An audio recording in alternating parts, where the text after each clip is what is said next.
Hello. Hey. I have had an interesting pre-stream experience, but before we get to that, we must say hello to all the beanos in chat. We must say hello to the beans. Who do we have today? We have a cryptid, we have an Amura's Mind prisoner, and we obviously have a moose. Hello. Thanks. Hello, Black Belt. Welcome to the stream. I have an interesting opener for today, but we'll get to that in just a moment. How are y'all doing today? How's your Wednesday treating you? What did YouTube do this time? I was gonna say we'll get to that.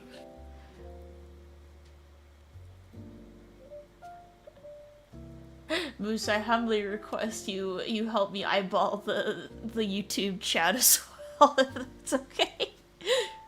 Yeah, I'll keep my eye on it. I have 2 eyeballs, and one of them is hidden by hair, as you can see. Just 2 eyeballs and too many tabs. 2 eyeballs, too many tabs, and mildly hurt feelings.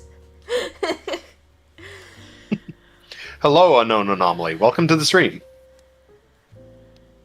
Yes, it's AI BS.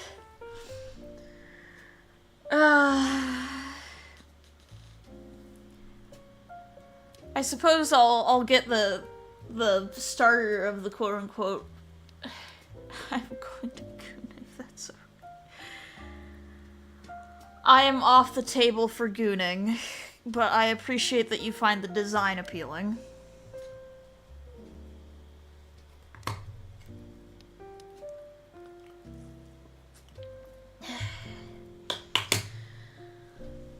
But anyway, hello everyone and welcome to the Hot Dragon Podcast, the podcast where we're hot dragons and we're bothered about shit.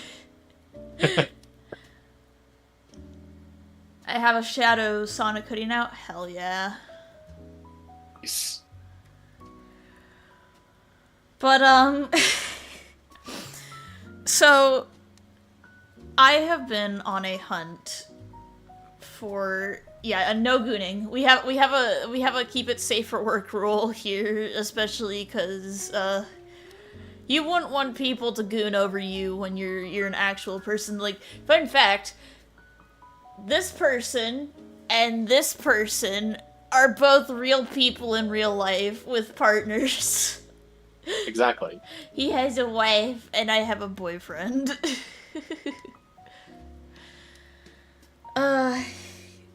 But he sounds like Keston Howard. Who's Keston Howard? I have no idea. Hang on. Time to Google. No, I don't want to look at my search history. What do you take me for, a normal person?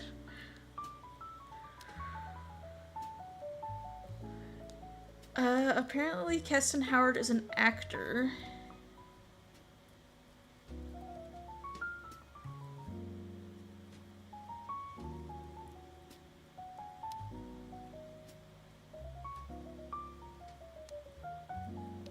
Oh, apparently he was on Death Battle. It looks like he's also got a credited voice role in Smite. Oh, hell yeah. But yeah, I'm Miguel the Werewolf, this is Moosed Up Productions, and this is the starting topic is going to be a quick way of telling, who's gonna stay and who's gonna go, because we're gonna talk about personal shit. Oh boy. So, I've been on a hunt for, a deodorant brand that isn't shitty, right? Mm-hmm. Because I used to use Old Spice, and I used to use, Dr. Squatch, and it was causing, skin irritation, right? Mm-hmm. So recently I found a brand that's really good because it's not, irritating my skin or anything like that. I think I just have sensitive skin. And they come in these, so they're about the same, they're 70 ounces, or not 70 ounces, 70 grams, something like that. It's 2.5 ounces of deodorant, which is about the average size of, a deodorant stick. Mm-hmm. And my mom made the comment of, you go through a lot of deodorant, and I'm just here how do I take that?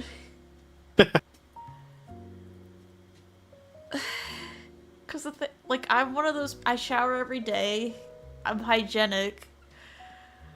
Am I going through an absurd amount of deodorant, or... I don't understand! What does it mean? Someone explain it to me!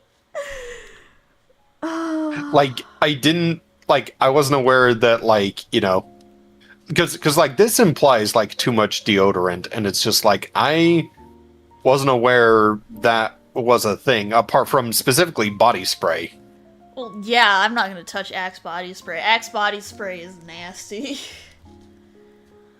But it's just I'm a grown-ass man who showers every day. Sometimes, because obviously I'm chronically ill and I have arthritis and I'll take a bath, and it's good to put on deodorant after a bath as well. Exactly. So it's just how often do people go through sticks of deodorant? You know what I mean? I'm not entirely sure. I don't know what like, the quote unquote standard is, but like it is something that like, I apply it every time I shower. So it's like, it seems like the amount you go through is dependent on the number of times a day that, you clean yourself. Because, you take a shower and the deodorant comes off.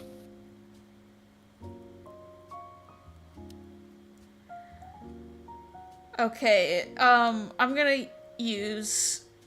I'm gonna go to Reddit rather than operate on the AI result because fuck the AI. Holy shit, this person's going through one every 11 days. That's crazy. That's too much deodorant. If you're getting a new stick of deodorant every 2 weeks, I'm concerned for you, homie.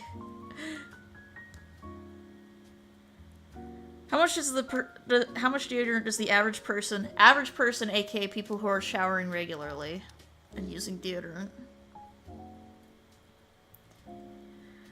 With plastic containers still being the #1 method of applying deodorant, and the average person going through 4 to 6 deodorants per year. So it's like, I get a new pack.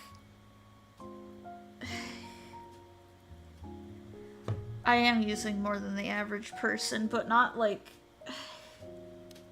not by an absurd amount. Yeah. I buy more, like I buy a 2-pack every like 3 or 4 months. But I'm also by nature just like, not overly hygienic, but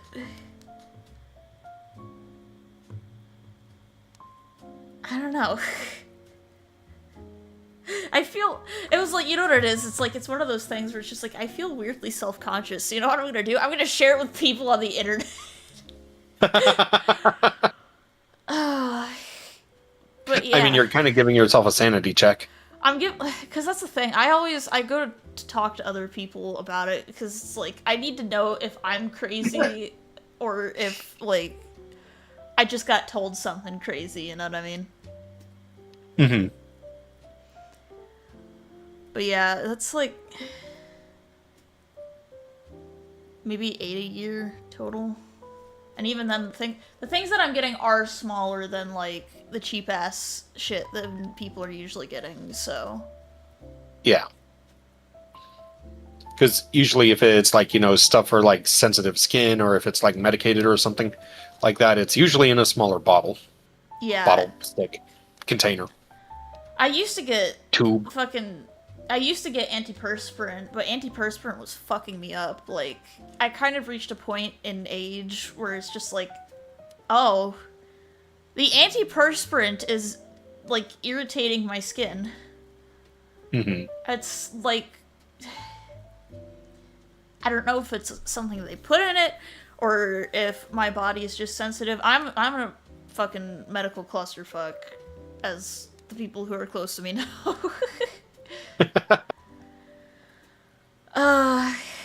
But anyway, how you doing after that, chat? I'm sorry that was the opener, but I needed to just, like, I needed to be crazy for a second.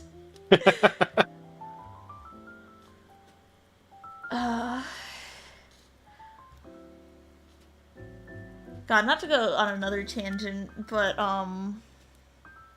can I talk about Bath and Body Works for a second? I mean, pop off. I fucking love, like, I love soaps and things that smell nice. You know what I mean? Mm-hmm. I love candles, and I love hand soaps. Like, there was this one, I guess, flavor of soap from Bath and Body Works that was called, like, football season, and every time I'd wash my hands, I'd wash my hands, and then I'd dry them off, and then I'd, like, lift them up to my face. It's just like, it smells nice. I getcha. It's that, and, like, oh, I have a really fun update. I figured out, like, the secret. Yeah, do not use antiperspirant. They're really bad for your pits and skin. Yes! It will clog your pores. Cryptid makes the best of points. I'd also, like... not a lot of people, like, I'm sorry, I'm going back on this topic. I think a lot of people don't really think about the fact that, like, it's not a one-size-fits-all for deodorant and soap brands, because everyone's pores and, like, oil quantity and everything like that is different. Like, some people just have more bacteria on their skin. But it's like... God, how do I put it? I have a really bad comparison, and only the AFAB people in the chat will understand. Oh, yeah? It's like bra sizes.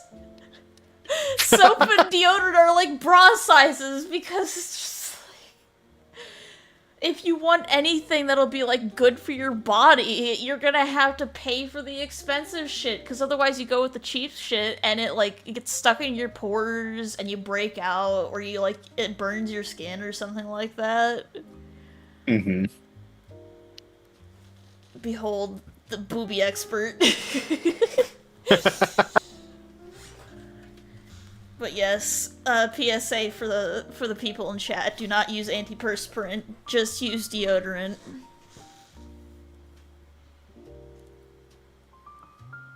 It's better for your skin to be able to actually sweat, and the deodorant will help. Like, if you really need something, like if you're worried about getting, like, stains on your shirt, what you can do is you can wear a t-shirt underneath. I know that gets warm, but if you wear one that is either, like, a breathable fabric or cotton or something like that, the sweaties will be on the bottom of the shirt rather than on, like, the nice shirt. You know what I mean?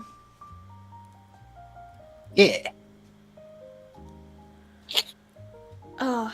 But what I was going to say is that I finally figured out how to make bread properly. And also, Knight, thank you for the Lord check.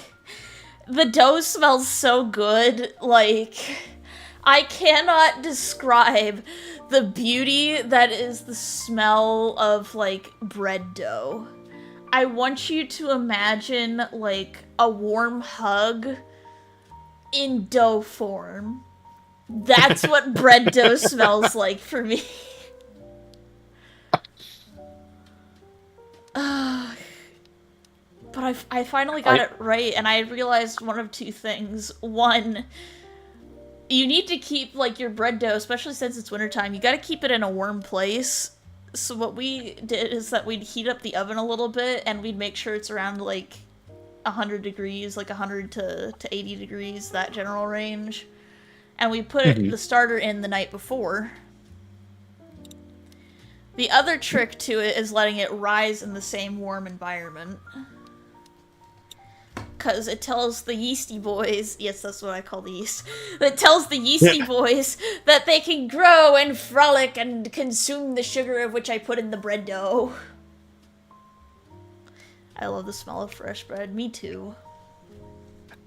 Also the yeasty boys. It's because we recently watched that episode where Bender goes to hell, where the Beastie Boys are in it. Like, you have to have seen the Source filmmaker TF2 animation of that, yeah? Oh, I've seen that one, and I've also seen the FNAF Source filmmaker version of that. I can't remember. Like, I know I've seen the FNAF one, I just can't remember who showed it to me. I almost wonder if it was me that sent it to you. That's the thing. It might have been you, but I can't remember if it was.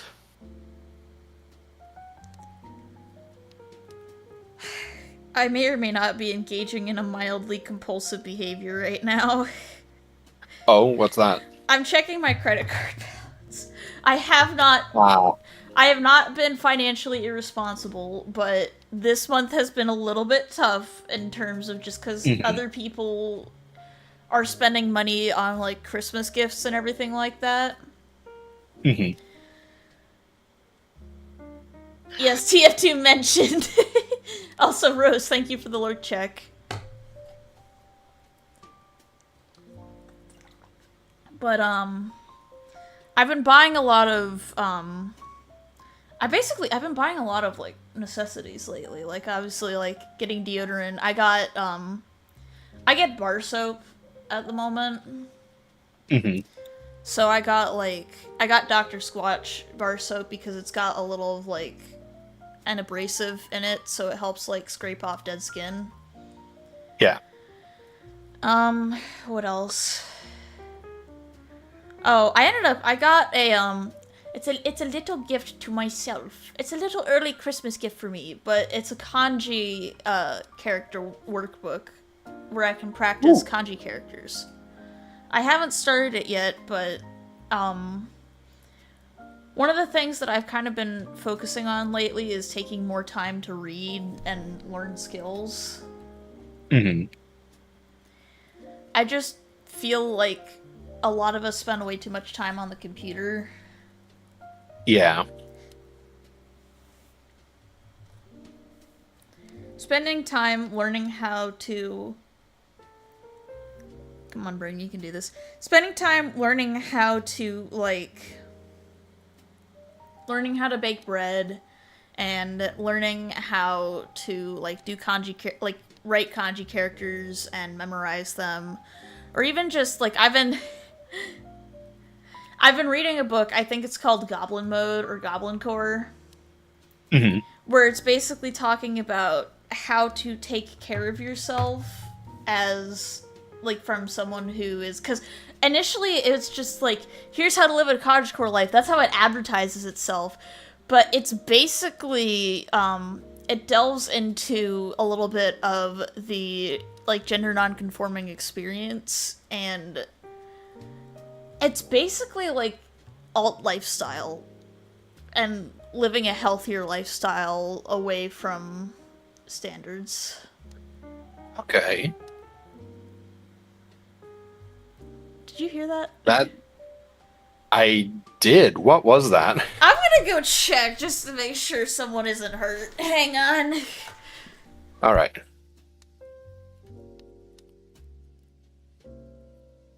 Well, chat, it appears it is just you and I for the moment. At least until Miguel gets back and we figure out what has happened.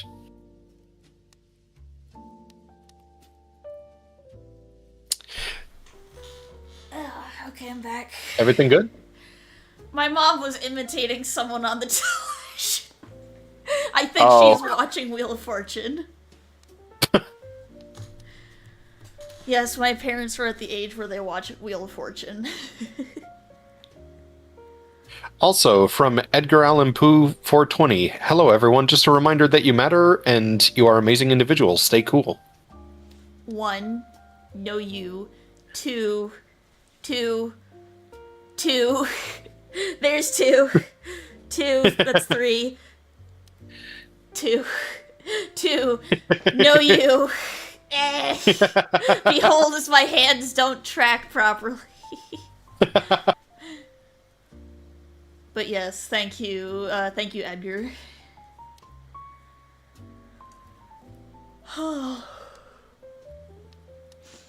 I'm so sorry, Moose. You're going to find me being a chatterbox tonight. Before I go on another tangent about New Year's resolutions and what I have planned for next year, even though we're a little under halfway through December, do we want to talk about what YouTube is doing? So basically, there's been a lot of stuff going around, especially on Twitter, about like channels being either getting strikes or getting outright banned with like no reasons given. Don't mind me scratching the top of my head. I love how we did that at the same time without even realizing it. But anyway, continue. But yeah, and basically, like, these people that have their channels terminated, and it's not just small channels, it's big channels too. Like, there were channels that had, like, the thing is, like, there were some, like, group channels, I think, and, like, the people running those channels had, like, 1 million subscribers, like, individually. But, like, it was a bigger group channel, and the thing is, their stuff is getting, like, taken down. And they're not, they're trying to contact YouTube moderation about it and everything, and they're just like, oh, hey, so, that, like, what's the reason for this? And they're not getting a straight answer.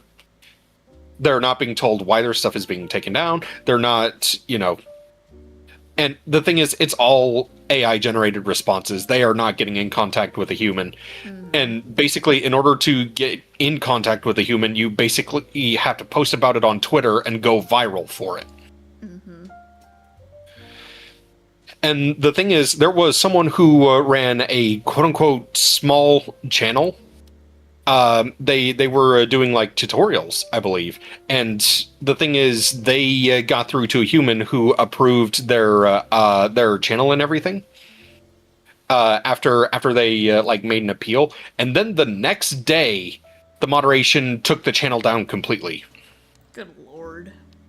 And the thing is, they went through like lawyers in this was like in the European Union, and basically there's like a governing body that YouTube has to abide by over there, and basically the law over there determined, hey, this person is in the right and YouTube fucked up, and YouTube would not acknowledge it.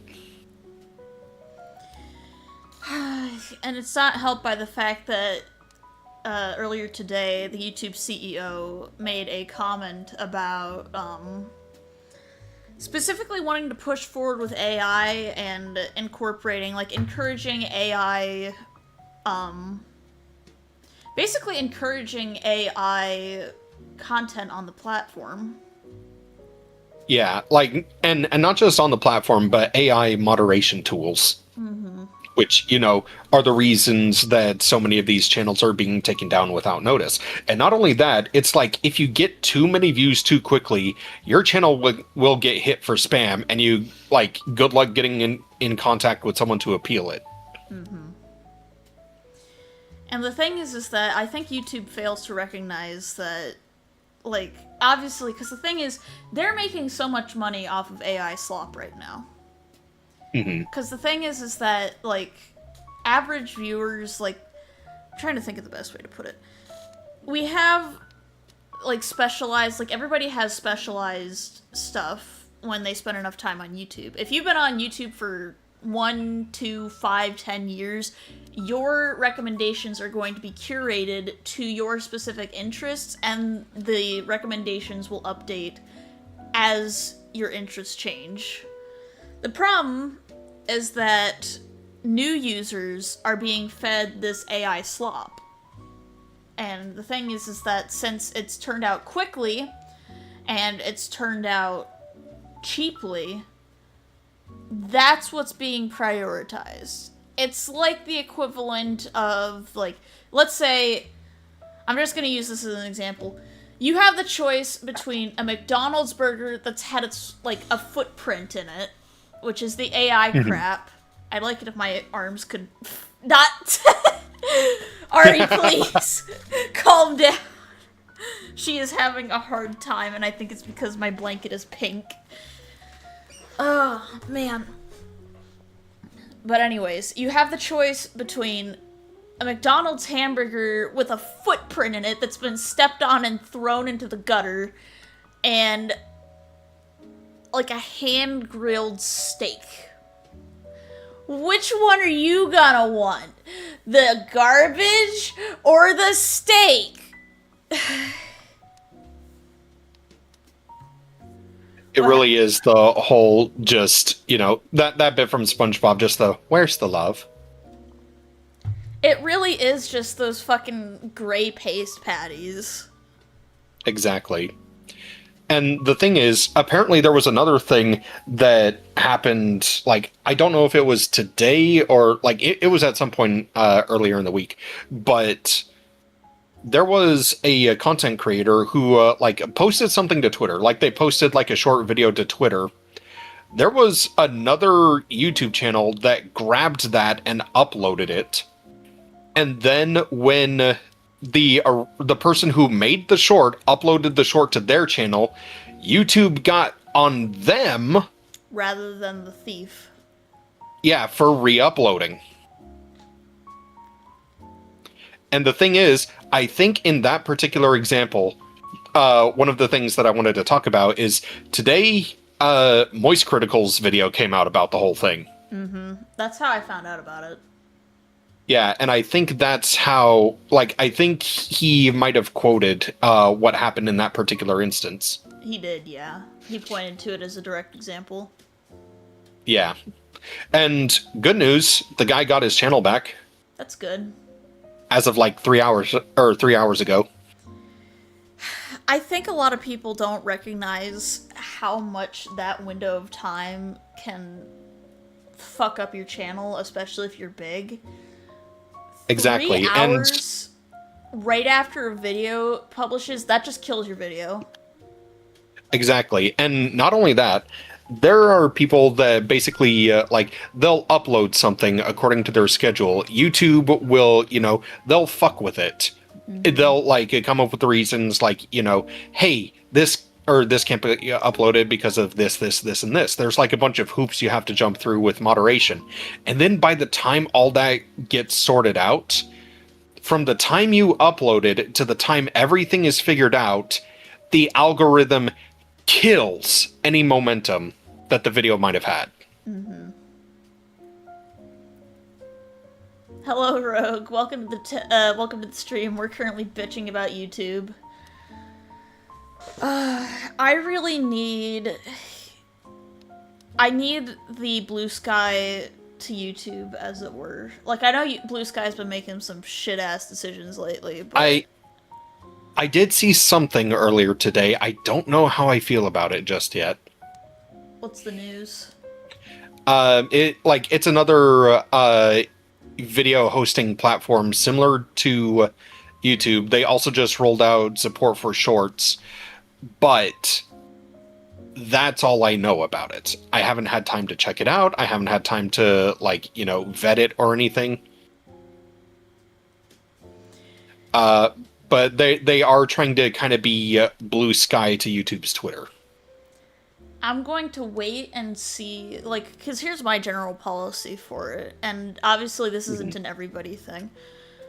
My time is very limited and also very precious. I spent many hours I'm trying to think of how best to put it. Ah, yes, YouTube being the shitfest of a platform. It's because they've gone unregulated and without competition, because they've essentially become the replacement for cable TV. Which is funny because they now have like sports cable packages, I think. Mm-hmm. But the thing is that there's a few things that are going to have to go into that platform to make it viable for creators. One, there's going to have to be some sort of monetization system in order to incentivize larger creators to make their way over to the platform. If they can't make money, they are not going to have the time to do it. Two, it has to be creator-oriented. They have to have tools and a helpline that gets them in contact with moderation of the website. And three, it needs to not accept AI content. And the reason for that is because with artificially intelligence, I don't even want to call it intelligence, The plagiarism machine. Yeah, the plagiarism machine. With AI related content, if that is permitted to exist on that website, that is going to immediately flood the system. It's kind of like if you have a creek of genuinely good water and then like a sewage pipe bursts, the sewage pipe is going to fill it up and make it run really fast, but it's going to kill the fish. So Exactly. You can't allow that sewage to get in there. So if they manage to get a decent user base, two, there's a decent movement of creators moving over or at least branching off to the platform, and three, there's a means of earning on it. I feel like I know that YouTube's standards for monetization are there for a reason. However, I feel like I don't want to call them draconian per se, but they are a pretty high bar to reach. Like, yes, another thing is traffic flow. They need to be able to get enough traffic, and YouTube being a Google-owned platform is automatically going to be recommended. Like, almost everybody who uses a computer on a regular basis is likely using YouTube. It's where we get our music, it's where we get our entertainment, it's where a lot of people get podcasts now. And with Spotify going down the drain, a lot of people are going to YouTube because that's the best thing they've got. Yeah. So, it's an Everest-level mountain to climb for a platform. I think if I were to run a platform like that, this is how I would do it, not anybody else. Like, this is speaking more from the perspective of an artist and creator rather than a programmer. I would have it be two things. One, a platform where you can repost and share videos to your followers. Kind of like a Blue Sky feed or something like that. And two, a traditional YouTube-style gallery with regular videos, shorts, and subscriber and community stuff like that. Yeah. I have strong distaste of how much shorts content is prioritized in the algorithm versus long-form content. And I know it's because the algorithm was programmed to prioritize it because of their attempt to compete with TikTok. It's just like, oh, well, look, if you start making this and you fill our system with shorts, then we'll push it forward for you. Yeah. And I feel like that's... I prefer long-form, well-thought-out content. I like sitting and scrolling from, like, maybe an hour or two a day at most. Not even an hour, not even two. I'll sit and scroll for maybe an hour tops a day. And I feel like such a boomer when I'm saying this, because I grew up in the era of the internet where, like, I grew up with original YouTube, right? I still remember when we had the star system and ratings and everything like that. And it feels like a lot of the decisions have been the wrong decisions. Like, for over a decade now.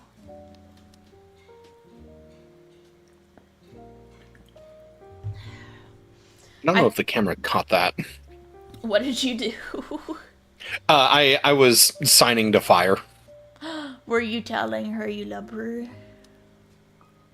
No, I was asking if she was okay. Is she okay?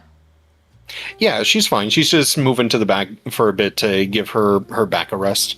That makes sense. 2013 YouTube, yeah. I'm kind of clenching a little bit because God, how can I put this without sounding like a fucking weirdo? So, I'm making content on my old YouTube channel basically for the fun of it at this point. It's for the love of the game. And I put together a video talking about how to address drama and a creator getting canceled kind of situation. And I'm worried more that it's going to get thrown into some sort of algorithm hole because obviously that channel is 12 years old. That channel is old. And it's kind of experienced the decline of inconsistent content and everything like that. Because I made it when I was in high school. There's no way that a high schooler can consistently make content by himself. We've seen challengers to the throne of YouTube and nobody's come close. Yeah. I feel like the only way that things are gonna remotely have a chance is if, like, someone big like Markiplier or Jacksepticeye, like, works on that, you know what I mean? Yeah.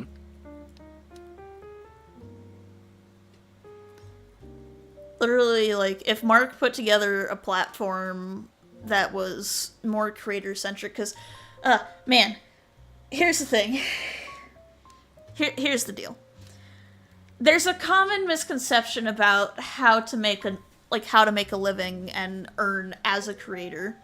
You don't want to appeal to the people who are also creators and artists and are directly interested in that. You have to find a way to, if I make a bubble here, you have to find a way to get out of your bubble and get access to the general audiences. Exactly. It's like why, like with social media and everything, it's why artists, especially of a certain kind of artist, like if they lose their platform on social media, like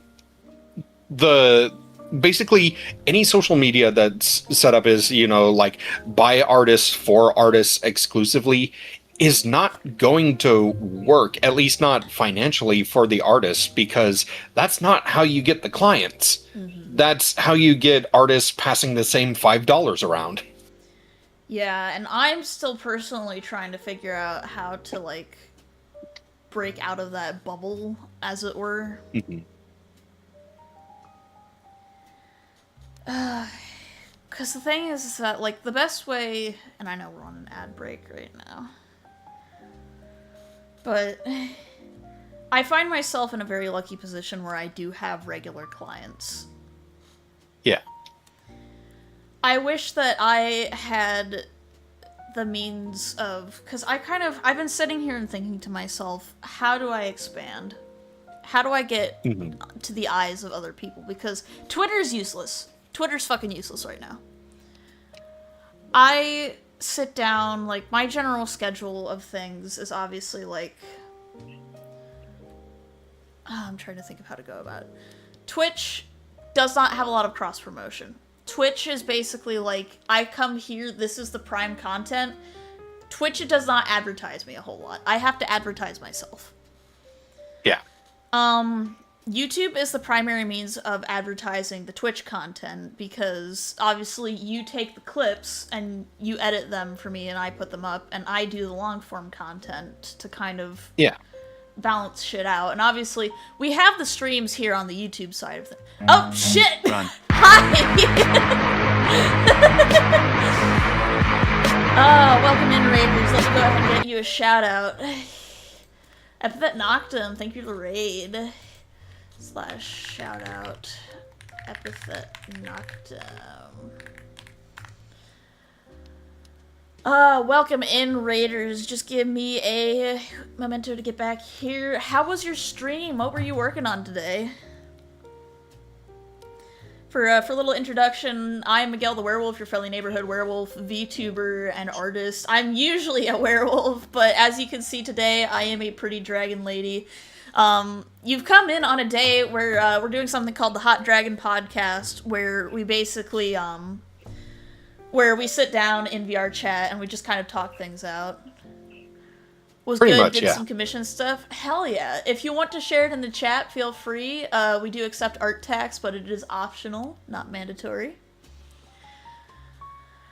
But, we're it's really funny that you came in and rated at the time that you did, because we were just talking about growth and, like, advertising on Twitch and cross promotion and everything like that. So you came in a very funny time.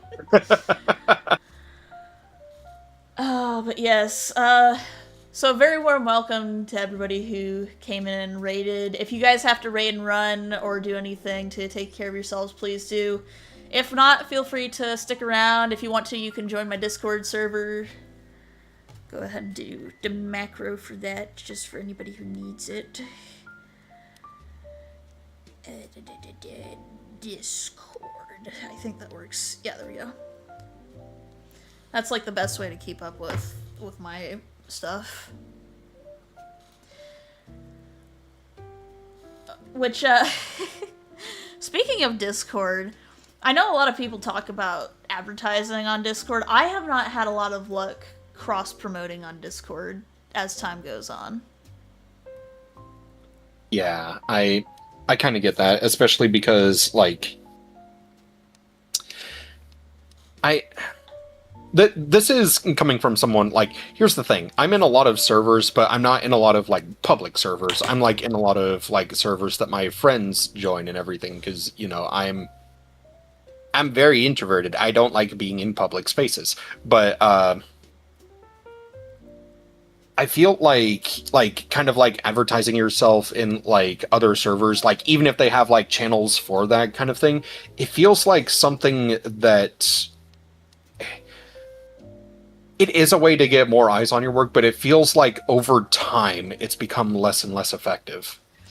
Just because it's so saturated with people doing that now. Yeah, any channel that's worth its salt. Like, basically at this rate, my Discord server serves as both a newsletter and just like a general resource place. Like, obviously people can advertise on my server and stuff like that if they reach a certain rank, but Yeah. it's kind of one of those things where a lot of people just mute and ignore advertisement channels nowadays, because what's the point of going into those? So at this rate, it's less about going into large public servers and advertising yourself, and more building an audience and building up your own Discord server. Building up your own Discord server and like Rogue said, like through like word of mouth. Literally, word of mouth is like one of the best ways to advertise. Like, the best thing I can ask for out of folks is if they like my commissions and they see they're open and they want to send them to friends. That's like, it might not seem like much, but it really is like one of the best secrets of doing it. You know what I mean? That's the best way to support artists. Like, obviously you can reshare their posts and everything like that, but I know, I ended up, because I was scrolling, it was either YouTube or TikTok yesterday, and the thing is, whenever you, like, seeing an informational short, you want to take everything that you hear, read, and, like, absorb with a grain of salt, because people will assert information without necessarily knowing about it. Like, the best way to make someone believe you about something is that... Let's say, for instance, I'm going to say this, we all know it's untrue, but Shiba Inus are secretly cats. And I'm going to tell you why Shiba Inus are secretly cats. If you ever notice that their ears are shaped a different way, like, you see what I mean. People will assert a statement without having an actual history of expertise in it, and it's also very individualized on what works for people and what doesn't. If you ever see someone trying to sell you a course of success, it's a scam. Yeah. That's like, you know how they're succeeding is they're scamming you out of your money. That's their secret to success. Also, hello, Ben. Welcome to the YouTube side of things.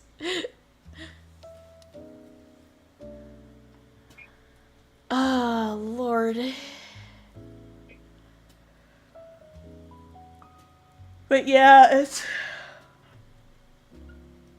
The unfortunate thing is that YouTube and TikTok are kind of like... That's the best way to promote yourself as a streamer right now.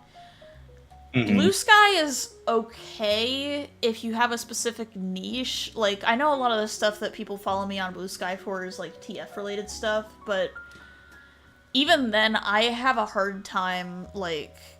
I have a hard time getting people to, like, subscribe to my Patreon, for instance, even though I'm putting together, like... Even though I'm putting together, like, full-on comic pages. You know what I mean? Yeah. I can't join the podcast right now since my... Oh shit, you good, man? Computer Wait, trouble is hang no on. good. Oh, shit. Nani. No, I just caught up with Ben's thing. And Twitch has been buggy when my CPU is like this. Oh man, I'm so sorry, my guy. We really need to get you a new computer, man. Getting new computers is going to be very difficult. Oh, absolutely. And it's all because of the AI bros ruining the world. Yep. Oh, by the way, speaking of AI bros, did you see the McDonald's ad got taken down? Oh my god, yes! Let's fucking go! Get fucked. Yeah, they took it down because of all the backlash. Part of it is just luck and thumbnails. Seriously, like... with long-form content, it's thumbnails, the time of day that you post, and if the algorithm pushes you out. If it's shorts, good fucking luck. You better have posted at the right time. You better have posted at the unicorn time so that people will see it on their For You page. Exactly, because like using the shorts that we upload, for example, I think we found a day and time that typically works because it kind of like gets the view count up over the weekend. But there are times where it'll just throw the short into a hole and it won't get more than 50 views, and it's like, okay, why did this happen when we did everything right? Yeah, I'm gonna knock on wood real quick because he said that.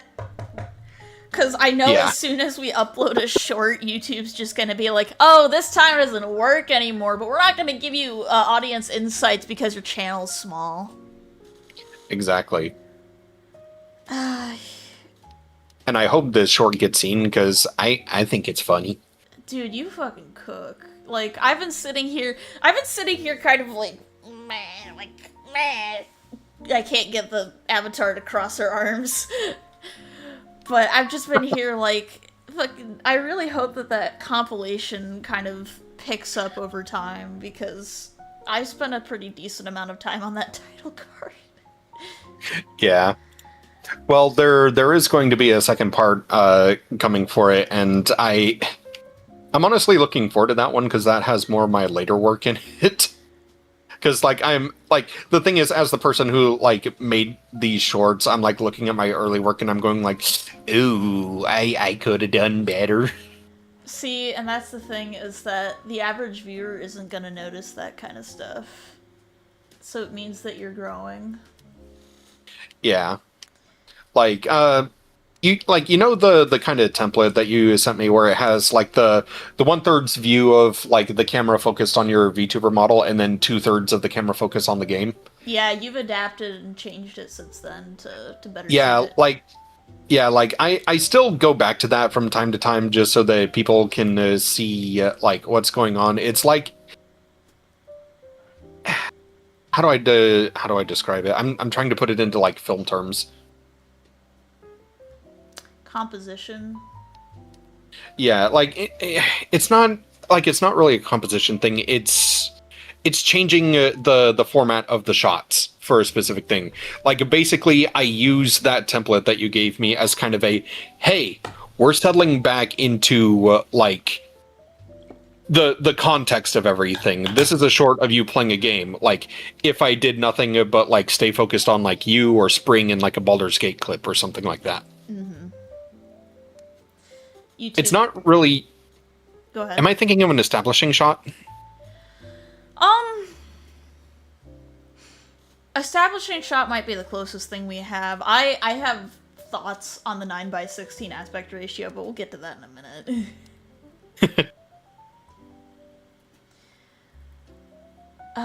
But yeah, you've grown so much, and I'm hoping that, because the thing is that at this rate, because we have plans on moving in the future and living as a group, so anything that we earn from the YouTube side of things benefits the three of us. Yeah. I'd like to go back to Discord advertising. I'll check out people if they catch my eye, otherwise I'll just ignore it. I straight up... I had a fucking terrible idea, and okay, it's probably not actually terrible. I thought about putting together an artist database where people can filter by artist, by what they're offering and the subgenres and everything like that, so people can specifically go and either follow them or commission them or just generally, you know what I mean? Mm-hmm. But it's something that's because the thing is that I sat back and I looked at it. I put together a template of a Discord server for it a while ago. Mm-hmm. But the problem is that it's going to require a lot of help from other people. You know what I mean? Mm-hmm. I'm ultimately a small fish in a very big ocean, and like Ben said, YouTube fucking hates smaller channels with a burning passion. Mm-hmm. And I feel like my old channel, like what we currently call the Spike channel, it might end up getting renamed again at some point, because I've thought about using that cheetah Sona for that page, but Yeah. yeah, because I don't know. I'm in a weird position right now with my branding, because like I feel like with the Miguel channel, obviously Miguel feels right, you know what I mean? Miguel and Ari Yeah. both feel right. Spike doesn't, and I think that's because I was trying to find a happy medium between my old content and my new content, and I realized that I can't emulate what I was like 10 years ago without feeling a little weird about it. It doesn't feel genuine to the person that you are now. I have changed a lot since I took off on YouTube originally, and I had like the small intrusive thought earlier of like, am I quote unquote ruining my legacy? And then I realized that's such an ego-driven thing to say. I wasn't that great. Like, sure, I had videos that got big, but at the same time, it's just like,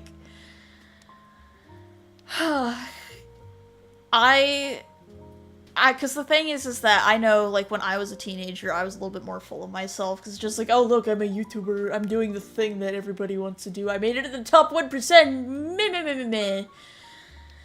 And it's just like, I think hitting my 20s kind of, like, leveled me out a little bit. Mm-hmm. At least I'm trying not to let my ego get inflated. I know, like, that's... I recognize moments where it does get it. It's just like, oh, fuck, I'm doing that thing. Yeah. Perspective does wonders. Yeah, perspective and being fucking humbled. But yeah, it's... I want to imagine it as kind of like my early YouTube days, kind of as the caterpillar stage, and I'm in my butterfly stage of life. I'd much rather be a smaller time butterfly that's being less of a shitbag. Not that I was like a shitbag back in the day, but it's just like... You know what I mean? Yeah, I getcha. It's like... I can't really say that I can kind of say I went through a similar thing, but also not really at the same time.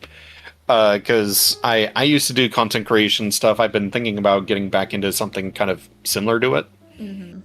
But like back in the creepypasta narration days, I'm focusing on what I wanted to make rather than, because again I was trying to make a number go up, but I feel like I got too ambitious with it and just kind of like, because like the thing is, like I was just like, okay, I wanted to set things up so that like with the stories that I'm narrating, there's like a framing device, and within that framing device there's a story, there's an overarching plot to everything.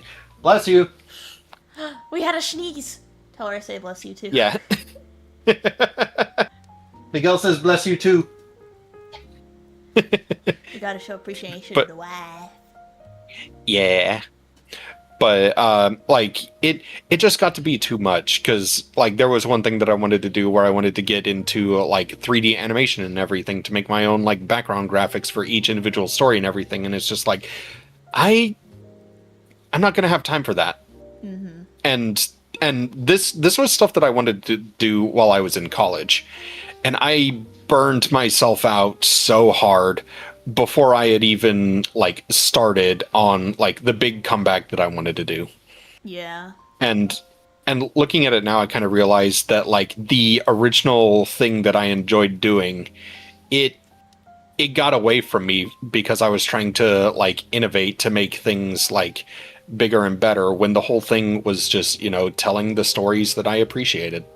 Yeah.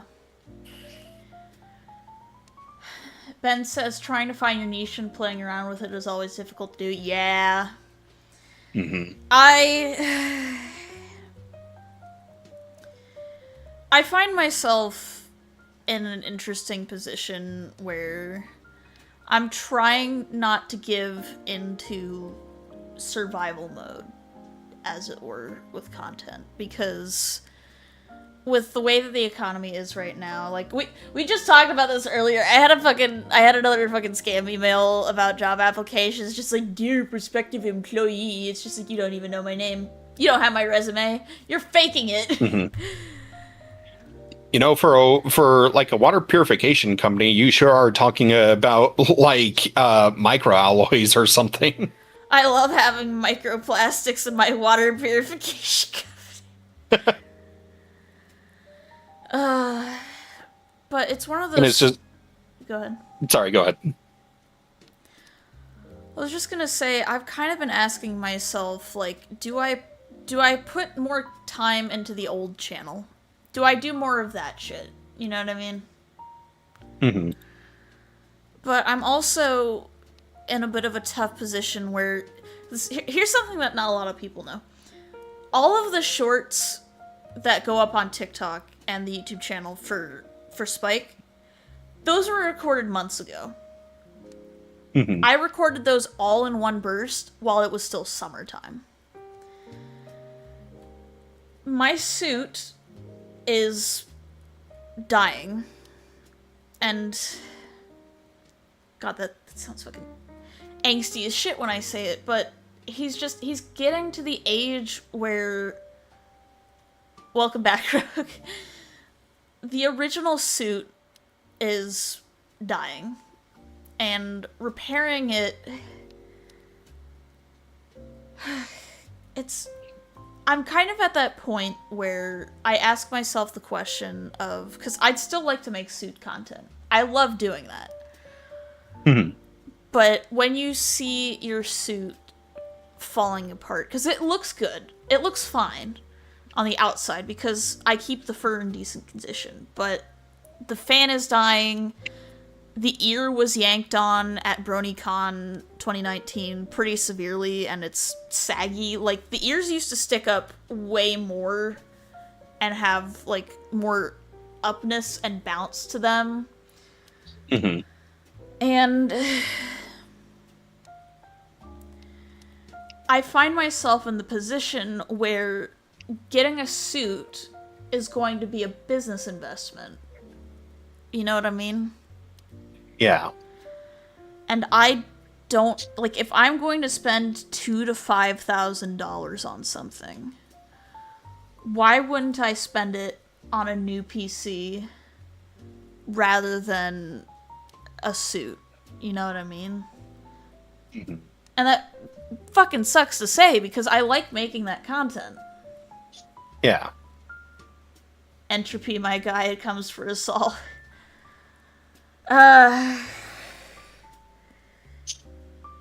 It's just...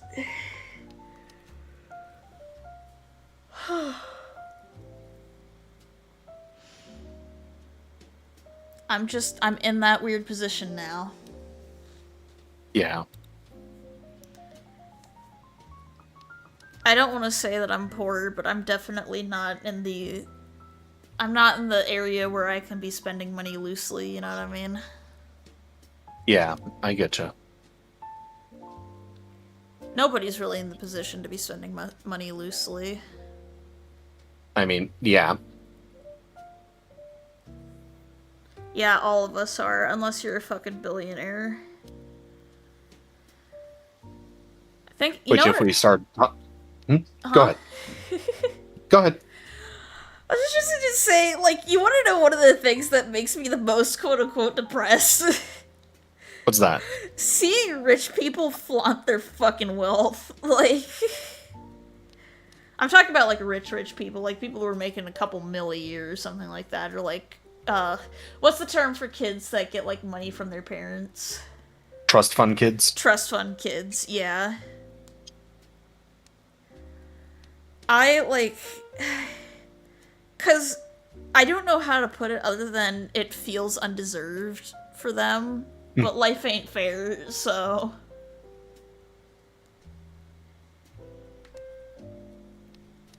Like, the thing is, I'm not gonna fault kids for, like, having rich parents. It's what they do with it. Yeah. Yeah, Nepo babies. I dislike nepotism.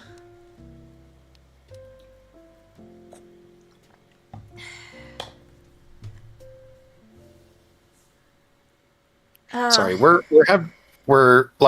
discussing grim topics over here, but I'm also over here looking at images of muscular women so I can get the muscle anatomy correct. Women, men, women. I'm working on the D&D token. Fuck yeah. Hitting adulthood makes me understand the appeal of the lottery, because, like... And I want to make it clear, I don't participate in the lottery. Why would I waste money on something where I have an exponentially small chance of winning? But... And not only that, they're basically counting on you to spend it poorly. Mm-hmm. Like, to not take sudden wealth well.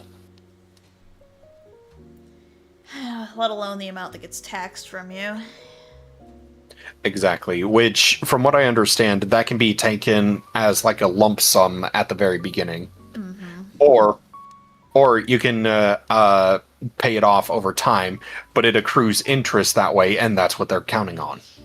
They're counting on you taking the total amount of money, because the thing is that even with the lottery, you have to pay capital gains tax. You're not getting that $4 million or however much money is promised to you. You're getting a fraction of it. Yeah, I think there was like $1 billion Powerball, and once like the taxes and everything were deducted from it, it was like half of the original amount. Mm-hmm. Funny enough, I'm not a half-bad gambler when playing against humans. Humans you can a lot more easily play than large corporations. It's because you can recognize their ticks and their little signals of when they have a good or bad hand. Also, speaking of billionaires and gambling, they're trying to turn everything into gambling now. Oh, what now? With Kalshi Poly Market, specifically. The fuck is that? Basically, you can place bets, like, specifically with Poly Market, you can place bets on, like, political outcomes. So... it's fantasy football, but for boomers. Yes. And Kalshi is looking to expand what people can gamble on.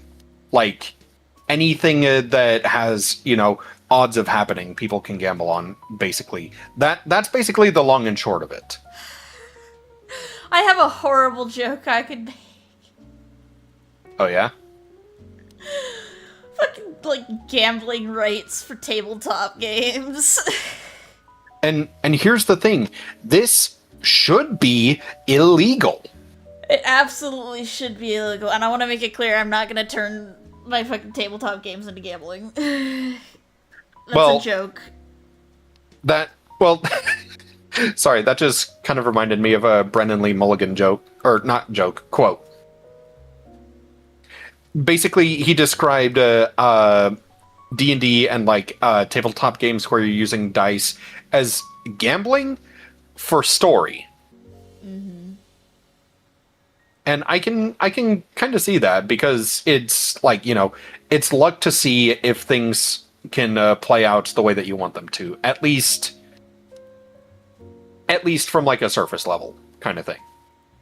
I mean, the primary difference is that with D&D and tabletop, you're not losing money. Exactly. Aside from, obviously, material investment. Yeah, and that's why he was saying it's gambling with story, not gambling with money. Mm-hmm. I have a really stupid idea for a D&D series. Oh? Dungeon Master versus Dungeon Master, where two Dungeon Masters basically, put together encounters that they duke out against each other like a fucking Warhammer game. And people take bets of who's gonna win. Good lord. I think it's cool on paper, but probably wouldn't work in practice because house rules are different everywhere. Yeah. Yeah, it's literally just Warhammer. It's Warhammer with digital minis. But yeah. I need to read up more on Warhammer. It feels like I don't want to say it's something that I'm certain I would enjoy. It's more like I've been curious about it, but I only have like surface level knowledge of it. Why Like most of what I know, DM versus DM. because it could be fun, but it's going to require a lot, like putting a lot together. It's basically chess with D&D. Pretty much, yeah. It's not going to be something that I set up because I am the type of, like, it's something that I'm not going to be a runner in, you know what I mean? Mm-hmm. Mostly because I am the type of guy who will give leeway to my players and the people playing against me. Because the thing is that, like, using Tomb as an example, I put together hard encounters, but I do pull punches. Yeah.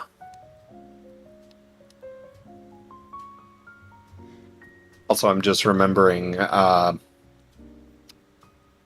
actually heard recently of, I think this was the first attempt of like a D&D style like book kind of thing. Like I think this came out at some point in like the 70s or 80s. Is it Legends and Lattes? No, it was I forget what it was called. It was a novel, but like it was basically an isekai where these people just wake up, they don't know where they are, they're not in their they're not in the bodies that they remember having, and they have something on their wrist. Like it's like this silver band that's like around their wrist, and within that band are dice. And the thing is, they know when like a check is coming up or when a combat encounter is coming because they'll see the dice start spinning. Well, that's horrifying. Yeah. Just remember, Warhammer doesn't take itself very seriously. Well, I don't take myself seriously, so we'll get along well. Oh, and like for context about when this came out, because I think some people who read this liken it to Jumanji a little bit. This came out 3 years before the Jumanji short story. I didn't know Jumanji was based off of a book. Yeah, well, I don't know if it was a book, but it was. I think it had a short story. Like a published story. Yeah. Huh. I didn't know that either until recently.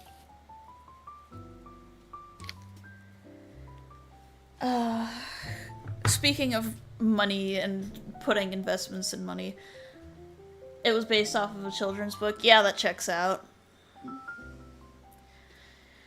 But, I ordered the Miguel cookie charms today. I also ordered, some art prints from my manufacturer. Yeah, I saw your post on that. Yeah, it's the bunny in the water one. Yeah. I'm looking forward to that one. Which, little thingy that folks in the chat should know is that those who order from my online shop get a little discount coupon after every order. So if you order from me, then you'll get a percentage off on your next order. I know that's something that all the small businesses do, but it's money that helps me. Yeah. I'm trying. But I've been thinking about what we're gonna do, like, what I'm gonna do in 2026, and I was about to start that tangent, and then I realized I have to pee. Alright, let me go ahead. Let's... Boop, boop, boop, boop, boop. Twitch. Let's run the ad while I'm away so you guys don't have to worry about it. I leave them in your capable hands, Moose. Don't leave them in my hands. I need to use the bathroom too. Well, damn it! Okay, I guess it's 5-head time.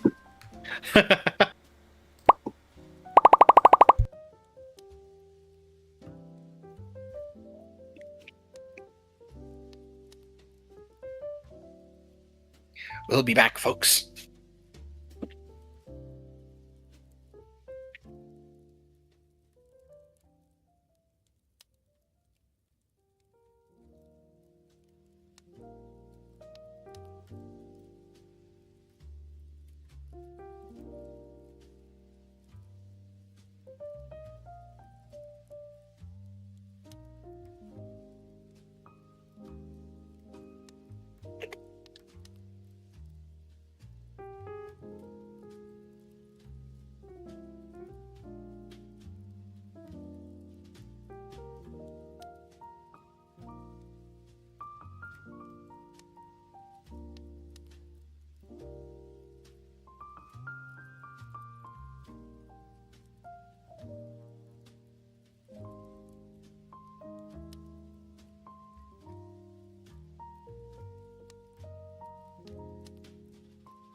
I returned. Welcome back.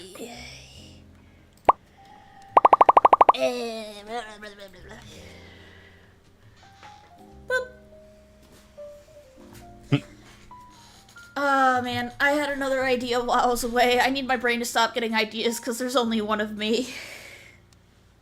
What's the idea? Basically, kickstarting a TF comic book.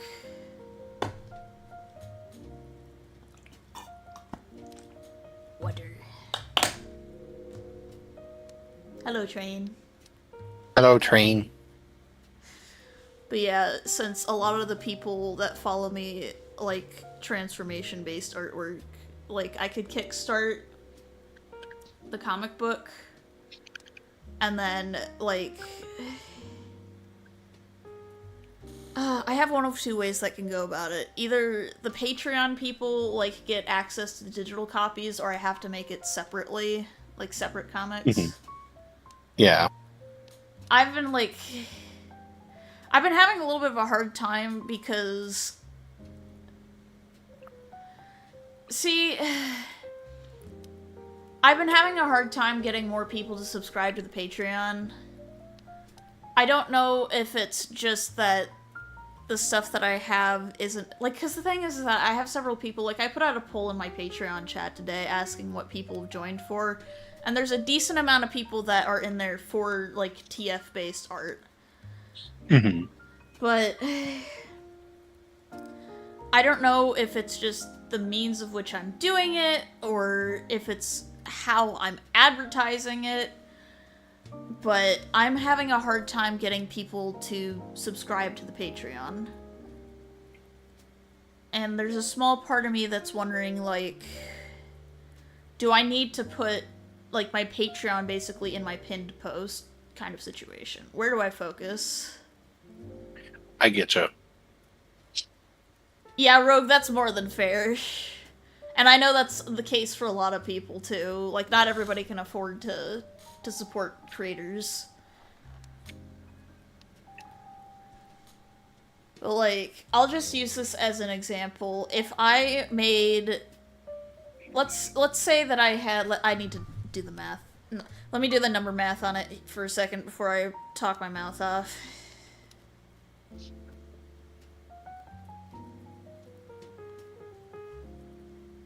If I had 50 people pledge $15 a month on my Patreon, I'd have my rent covered. As an example. That's a lot of people, though. Yeah. So that's like, that's up there content levels, you know what I mean? Mm-hmm. I just noticed that Fire posted a really good looking pasta in our recipes channel. Damn it! Where?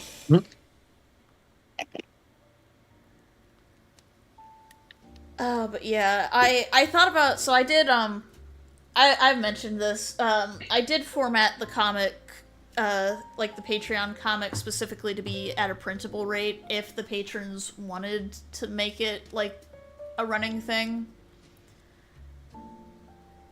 I had a thought of, come 2026, basically, the patrons get to see the completed comic 2 months in advance. Like, either 1 or 2 months in advance. I don't know what the answer is. As someone who's a longtime patron subscriber, I followed you for art pics and your writing. One, I super hella appreciate that. Two, I need to figure out what my next, like, what my focus in writing has to be. Gotta go, my phone is dying and don't want to fight with my email to log in my iPad. That is more than fair, Cryptid. Thank you for tuning in, and I hope I hope that you don't have to fight your iPad in the future. I don't know how to word that. But, like, I've been writing Spectral Wings, and that's been, like, a writing thing for me.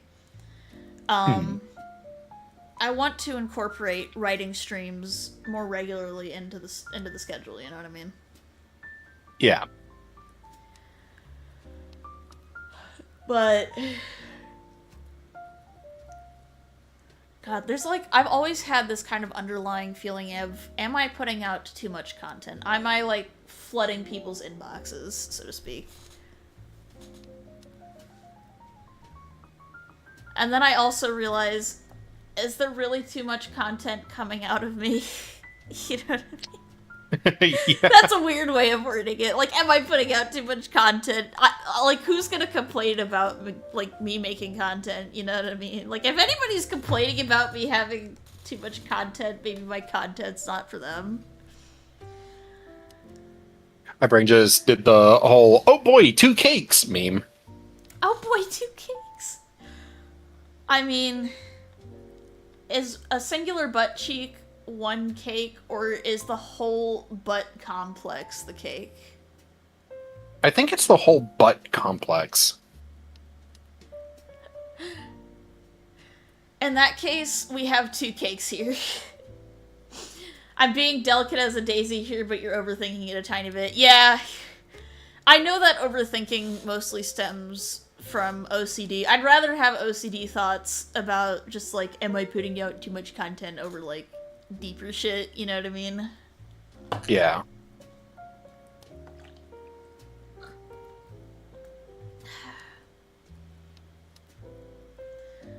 But yeah. I don't know if I'm cooking with this or not. Well, let me see the women. Give me the women. Hand it over. So this is mostly like the underlying, like I was sketching out the muscles, like a lot of them aren't going to show up, but I'll know they're there.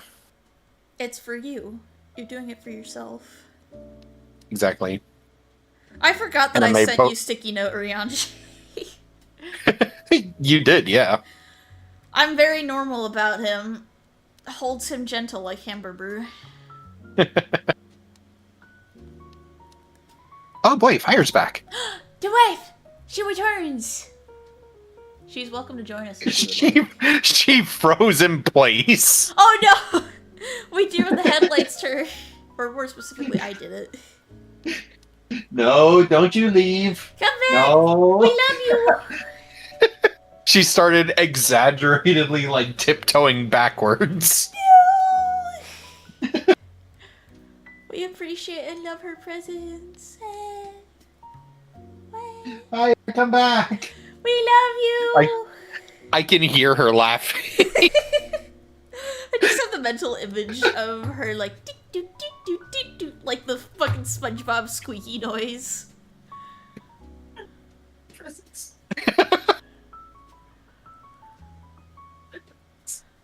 Why not? Your presence is great. We love your presence. I'm just trying to move quietly without disturbing anything, and all of a sudden there's a call out that I exist. We love and because I could hear you, and it brought me joy. Join us. Miguel says, "Join us." I have to pick up my sister in a bit. I'm sorry, man. Driving is no fun. Fire, we both know that's a lie. What did she say? She said she doesn't have a good avatar for the Hot Dragon podcast. Well, she doesn't have to join us in VR if she doesn't want to. She could just be a little werewolf on the bottom. Yeah. Also, you don't need to join us in VR chat. Yeah, you don't have to be a dragon. You can just be you. Right, I was sending a screenshot. You remembered your task. You got debugged, man. Oh Lord. But yeah, kind of going back on the topic of what I want to do for 2026 as a content creator. I actually like driving. I just hate doing it as a chore. Yeah, you want to like do it on your own terms rather than other people's terms. All right, let's see what you have for the muscle women. Oh no, Urianger is covering it up. Oh no. Moose. Yeah. Very normal about your woman. I need her to destroy me, please. Well, I mean, I don't think... Actually, I don't know if I can give her Disintegrate. I might be able to. I don't want her to disintegrate me. I want her to squish me with her muscles. I need her to sit on me in a normal fashion. When she has clothes, do I have your permission to post her in, like, the work in progress channel? I'll go for it. Like, you're allowed to share your art in my server, man. I'm not gonna stop you. It's just, I don't make it often enough to share it. What? Like, it's not for lack of wanting to, it's, like, I don't often have the spoons for it. Yeah. Also, Rogue, on the topic of motorcycles, on one hand, fuck yeah. On the other hand, that has to be awful when you're driving in the rain. How are you? I'm working on a new project. I think we're doing pretty well, John. We're vibing. Yeah. Also, for like one of the reasons I like going back to the sketch that I sent you, one of the reasons I have her hand like that is I'm giving her Armor of Agathis knuckle dusters. I'm afraid.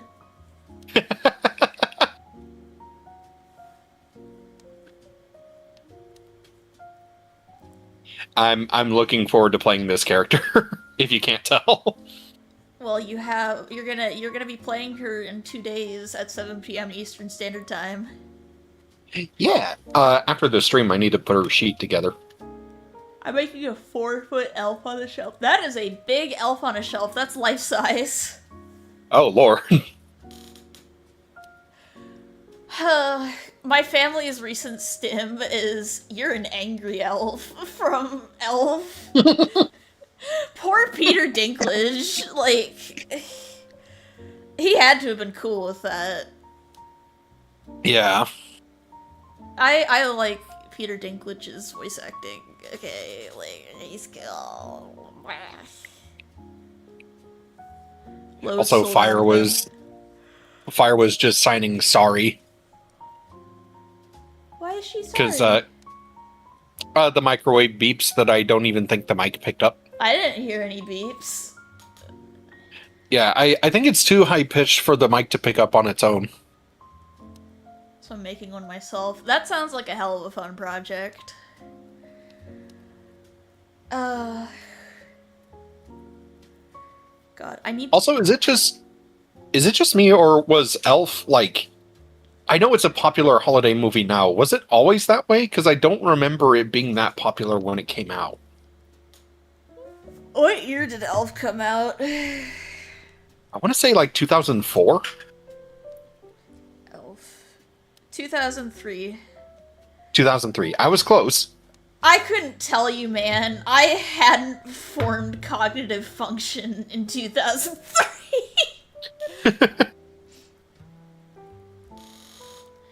I was like... How old was I? I think I was like 10. 10 or 11. I was 10 when it came out. Elf was popular? Okay, yeah, it was popular.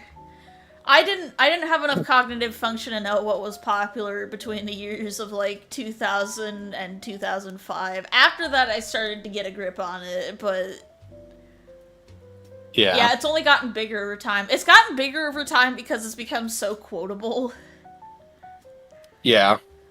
Like, when it came out, I didn't think it would have the staying power that it did. But I was also... Actually, I was like 11 or 12 when it came out, so...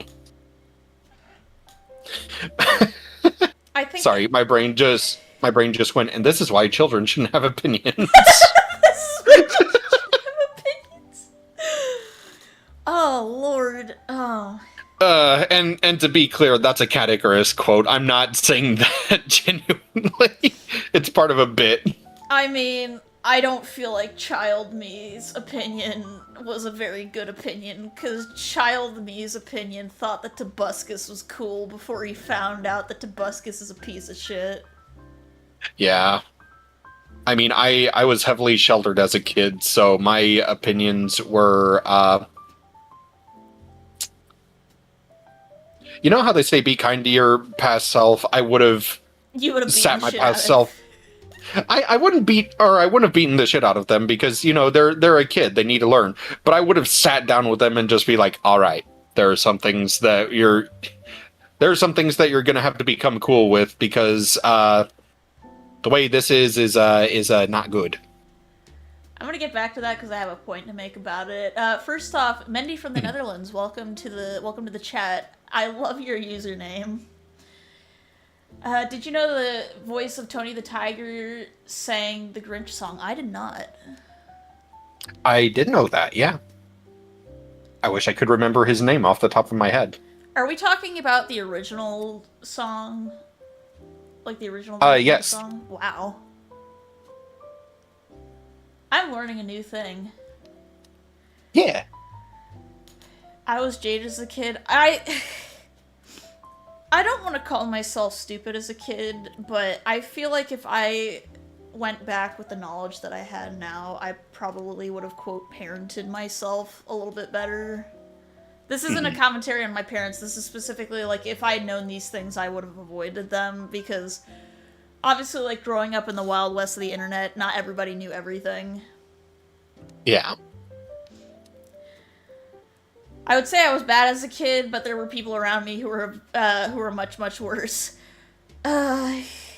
I was around, like, back in the day, I was around kids. Like, we were trying to basically, like... I remember one time we went to a public park and we tried to peddle river stones for bubblegum kind of thing. We were opportunistic little fucks, because we were trying to get double bubble.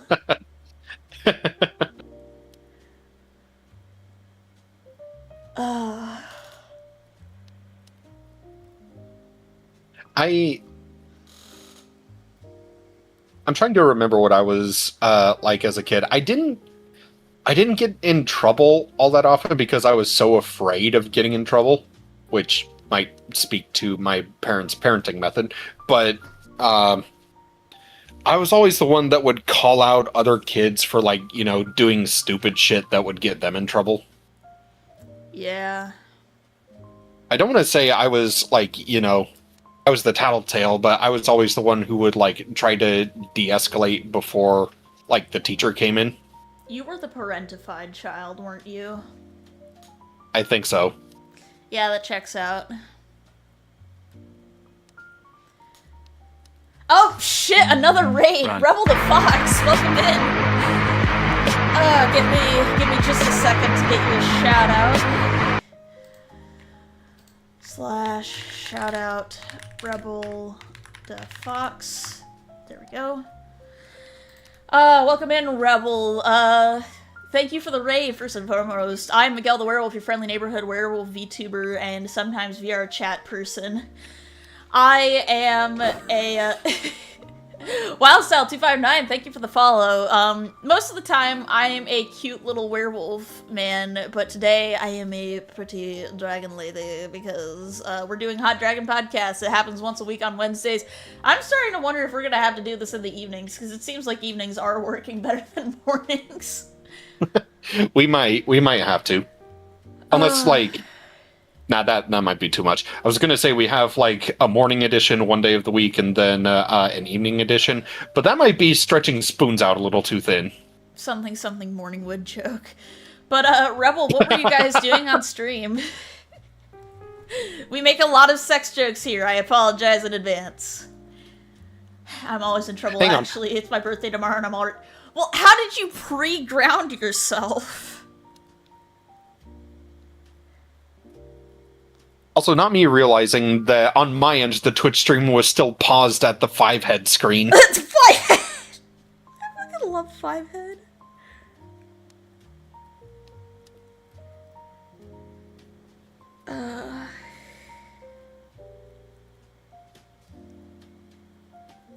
Oh, Lord. Abois. I love that. We were just chilling in VR chat? Hell yeah. Cotton Hesk, or I don't know how to pronounce your name, I'm so sorry. Cotton, thank you for the follow, welcome to the pack. Oh, Rebel, thank you for the follow too. Oh, man. I'm so sorry, my brain is slow right now. Do you guys like my little guys that run across the... You know what it is? It's the fucking Larry King bit from B-Movie. Did you know that there's a B Larry King in the real world too? Yeah, he has the suspenders and the glasses and he's old and there's like little words that go across the bottom of the screen about what the guest just said.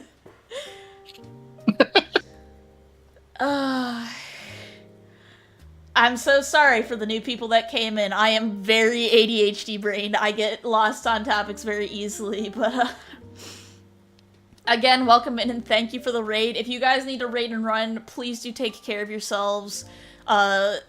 But otherwise, you're welcome to hang out with us. I hope that chillin' VR chat was good. Did you do anything specific, or were you guys just kind of chatting, vibing like we're doing?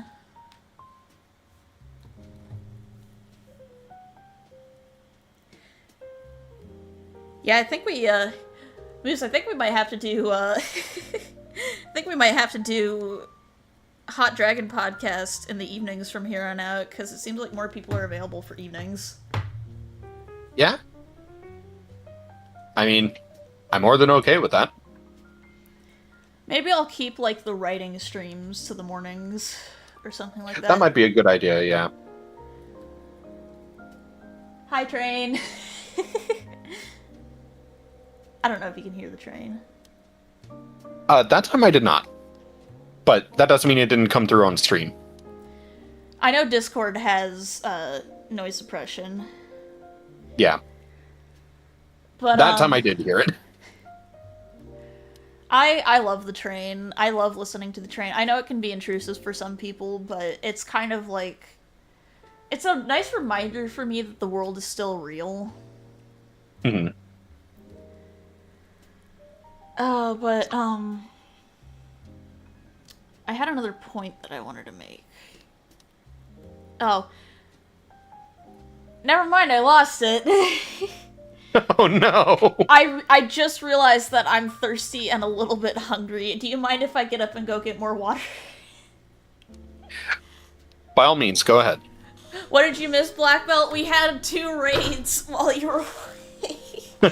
I gotta go get another bottle of water. I'm also gonna get a thing of string cheese, because I can feel myself getting a little bit, hypoglycemic, bleh. I'll be back in just a moment. I leave you in the hands of Moose. The joys of chronic illness. The joys of chronic illness and a small intestine that is damaged. Exactly.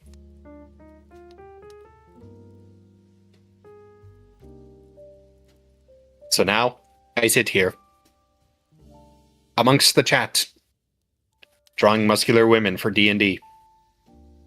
This is my life now, and I am content. I'm also making my wife laugh in the background.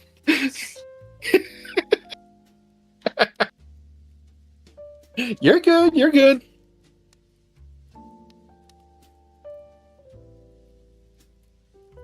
See where we're going.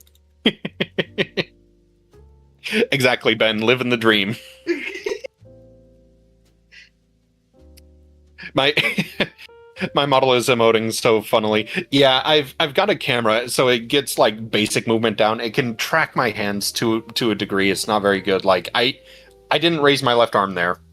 I was just doing with my right, and yet the left hand just kind of yeah, in the words of Fire, it just went whoop whoop whoop.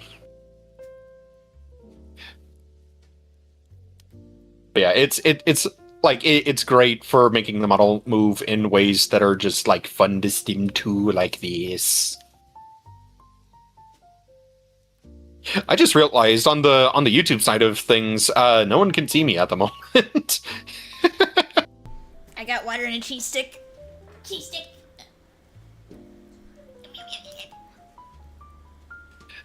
I just got here and I thought Moose just said, I'm content. I am content. You're content? Yeah, I was just doing a bit about just, like, you know, I am sitting here amongst the chat, hydrated, you know, content, in my lane, drawing muscular women.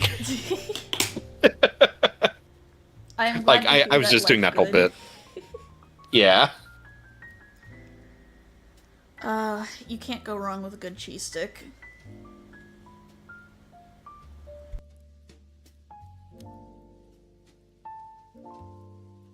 Let's see.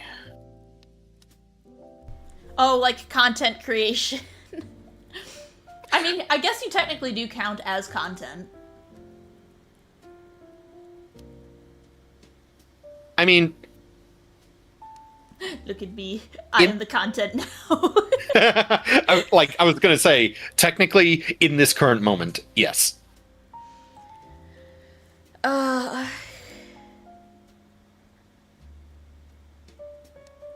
Oh, I had fun working on a Hero Forge mini for a friend. My one complaint, I couldn't get him to be as short as he actually is. Is he microscopic?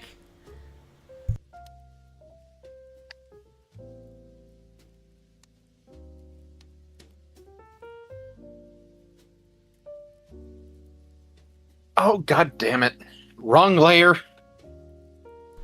As I get older, I start to hate the word. I assume you mean content as in content creation, Ben, but I do agree. I think it kind of reduces the value of a lot of what all of us put out. Mm-hmm. Because it's not, it's not work anymore. It's content. It's a product. It's not the process that went into making it. Yeah. I hate that the value of my work is being reduced to how often I can turn it out, kind of thing, you know what I mean? Exactly. Because it's like, I love what I do. I love drawing. I love, I love making the shorts. I like video editing and that kind of thing. It just sucks that the value of it is like, dictated so heavily by, like, quality is one thing because I want to make a good product, but quantity.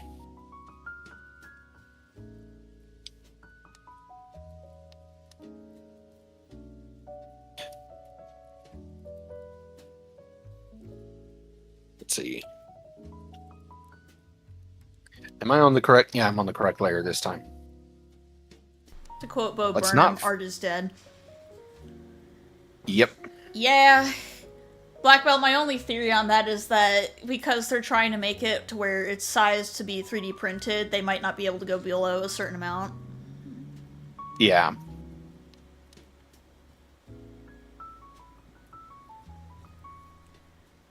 And now I work on the not... Go ahead, sorry. I just had a realization of... I just realized I could 3D print my own minis. Yeah, you could.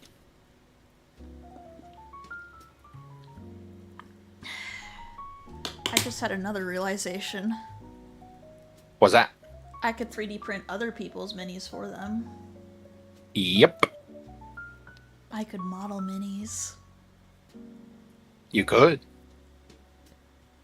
I'm having a moment of clarity, don't mind me. You've had a lot of those today. It's because of the sharks. That makes sense. Hormones... okay, I'm about to say something that's gonna freak out all the AMAB people here. I figured, I learned why people are so emotional on their periods, and no one's gonna like the answer. Hang on, bracing for it. What you got? Higher testosterone content. Makes sense. So it's not the women who are more emotional. It's the testosterone, aka technically men.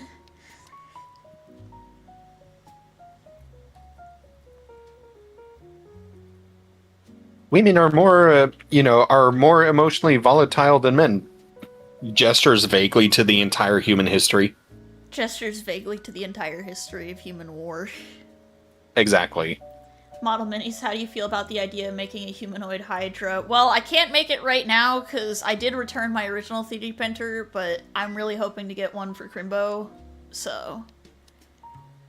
Yeah. And you've got the 3D know-how, for the most part. You learned in Maya, you're making the adjustment to Blender. Yeah, I mean, I've already figured out most of what goes into Blender. I still haven't figured out how to do UV unwrapping yet. Mm-hmm. But that's also because Blender is built different. Built different, built not necessarily intuitive, but... If Blender had the same user interface as Maya, I'd be golden. Yeah. I could have jumped to Blender with no problems.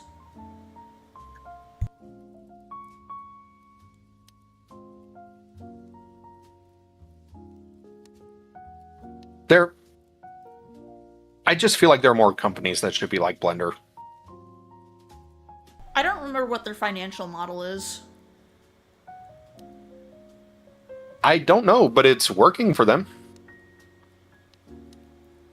I wonder if like they have like a professional license or something like that, where like companies will just pay them. Well, I think they're now starting to become like the industry standard. I know Spider-Verse was like the latest Spider-Verse was animated in it. Yeah.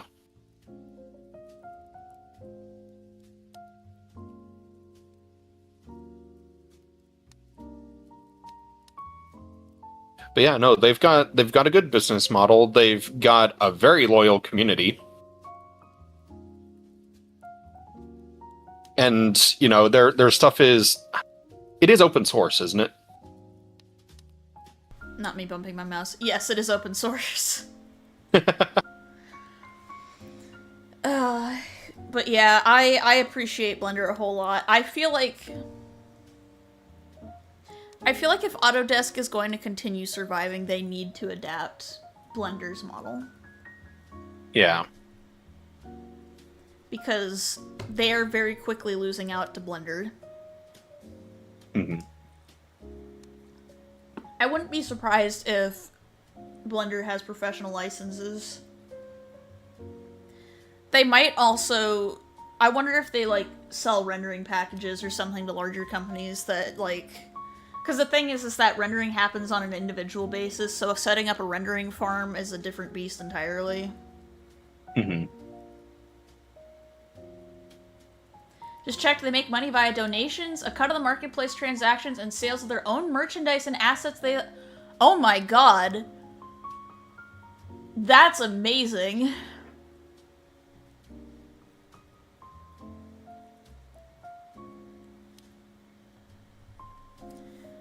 Oh my god, they're registered... Let's fucking go.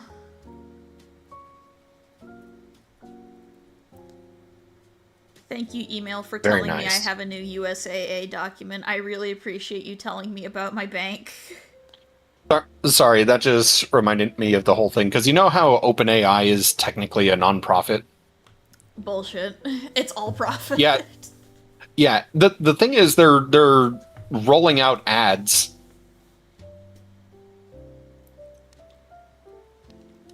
Amazon, Microsoft, and Epic are big donors.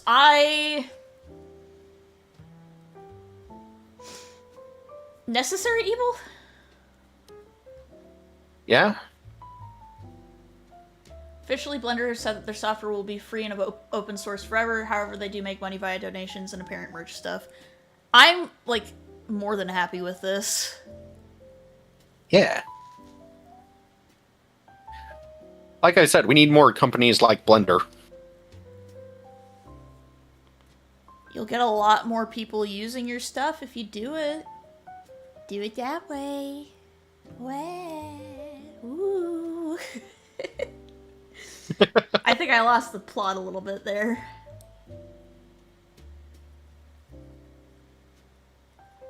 Oh, I finally remembered the point that I was gonna make before I left to go get water. What was the point?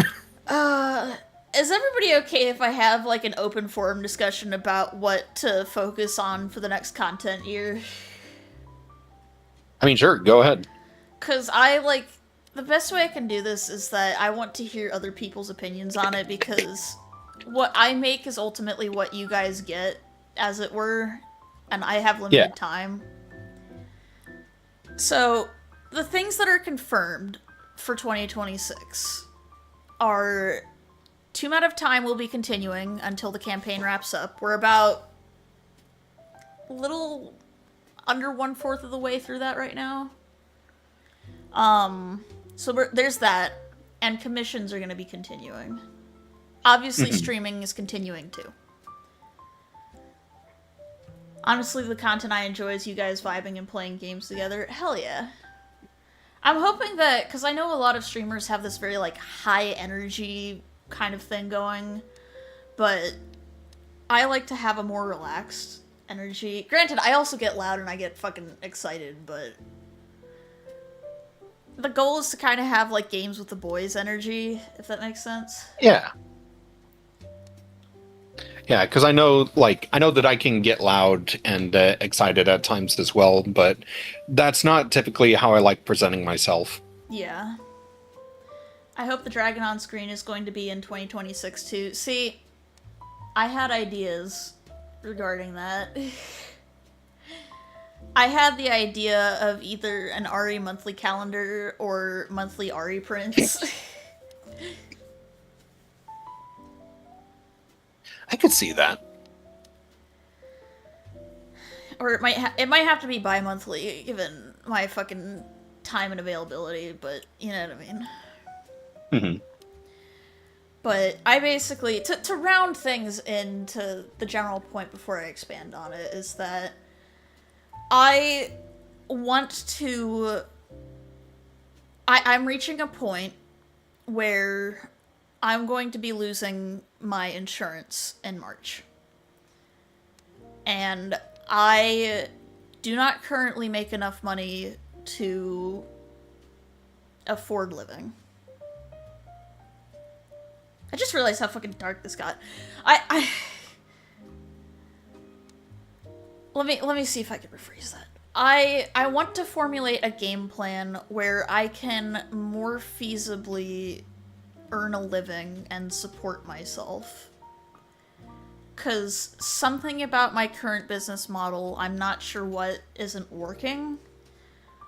What that is, I don't know. Since when was there a bisexual one? Yeah, the Hot Dragon podcast is going to continue being a repeat thing since folks seem to really like it. I like doing it because I don't want to call it low effort per se, but it doesn't take as much planning as, say, a Tomb episode will. You know what I mean? It doesn't take it. Yeah, it doesn't take as much planning, and it's something that you can still do even if you're having like a bad arthritis day. Exactly, because Shut up and take my money. Black belt, you didn't have to. I appreciate it.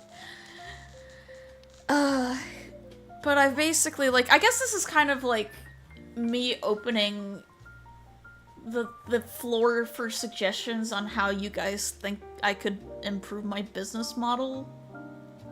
Money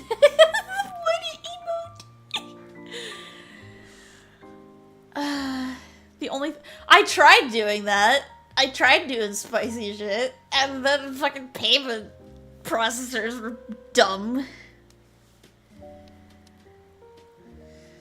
There's been pushback on that, but it hasn't progressed enough to do that safely. Yeah. Which is sad because I miss drawing Lila. Yeah. Also, thank you, Black Belt. Merry Crimbo, even if it early. But yeah, with like all of the stuff with the payment processors and everything, it's not safe for you to do that just because that would like it wouldn't debank you, but it would like you use your the payment processors only have one are PayPal per person. Yeah, you can only have one PayPal per person, and you can't make a new one if your old one gets kaput. Which would basically screw me out of all of my earnings. Yeah. Though apparently there is a something being put together. Like, I don't know if it's like a class action thing, but it's something being put together for NSFW workers that have been debanked. Good. Get their Like asses. they're collecting people's stories for it to present. I think before Congress. Just like, hey, you are fucking over an active part of the economy by allowing this business structure. Which, by the way, tomorrow a markup session for COSA and a bunch of other censorship bills is coming up. Random thought I had Patreon revamped to where the tiers represent the mini. I hadn't thought about that. I thought about, like, I was playing with the idea of the different Patreon tiers being like werewolf ranks in a pack, where it's just like new blood and like hunter, like witch doctor, like medical person, like whatever it is. What do you guys think about that idea though? Like different styles of content? Because yeah, I do a lot of different things. I mean, that might work. Because like the lowest level could be like, we could have the artist tier, we could have the writers tier, we could have the hot dragon tier. The hot dragon tier is definitely going to be a high ranking one.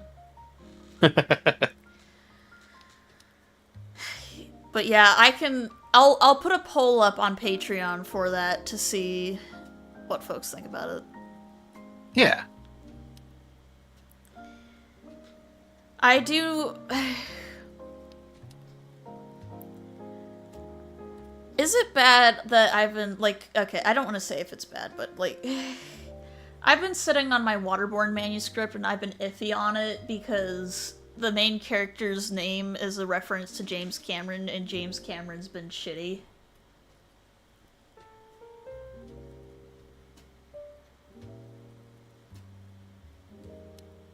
I mean, is the name like super integral to the story? The name isn't super integral, but do you know how many times I have to edit the name out of the manuscript? Would you not be able to control F? I don't know. And, It's like, also one of those things where I just like calling them Cam. I like Cam. I get you, and like I want to be clear that that was a genuine question because I don't know what goes all or what all goes into the process, as it were. Give me 2 seconds. There we go. But yeah, I've been nervous about sending it to, like, I've been nervous about contacting agents. And I know that's, like, is performance anxiety a bad way of putting it? I don't think it's a bad way of putting it because it basically gets the idea across. Because the thing is that I, like, my tolerance for rejection with regards to, like, jobs is kind of, I don't want to say made me sensitive, but I feel like it's kind of cracked my shell a little bit. Mm-hmm. And that, like, I can only tolerate this so many times. Yeah.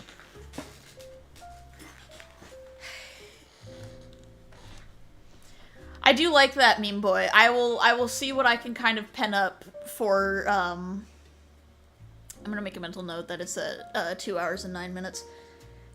So that I can come back and reference it later.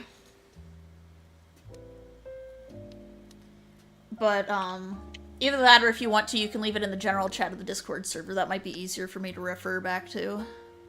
If that's not too much trouble. But, I've been sitting here. I have a book that has been edited and completed, but my little tender heart is not ready to be torn apart again. My poor little heart's been through a lot this year. Yeah. Are you messing with your beard over there? I am, as a matter of fact. You're doing the wizard beard.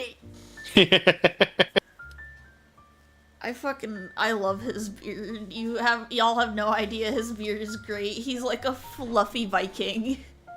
I had to trim it recently, but like the beard's still there. It's just shorter. It is slightly shorter. I'm still just remembering when we met up last year because the very first thing we did was we went axe throwing. The guy kept telling me to throw harder. It's just like, I don't know what you want from me. I felt like if I threw any harder, it was gonna bounce back and take out my shins. Yeah, and the thing is, like, because Fire and I were in such a rush to, like, get everything ready for that trip and everything, I didn't realize until mid-axe throwing that I had forgotten to trim my beard, and I was just like, oh god, it's so scraggly! I mean, it didn't bother me if that helps. as fluffy. I don't know if soft is the right word for it, because, like, beards are a little bit more coarse than, like, head hair. Yeah, they're more coarse than head hair typically, and mine is kind of wavy, but I try to keep it conditioned. So Mental note, future birthday gift for Moose, beard oil / beard kit. Moose, a tale of gremlin and fire wrapped in a floofy beard. He is very comfy core, like... I'm gonna sing Moose's praises. For context, we've met in person, so that's why I'm saying this kind of stuff, but... Moose is like a cozy teddy bear.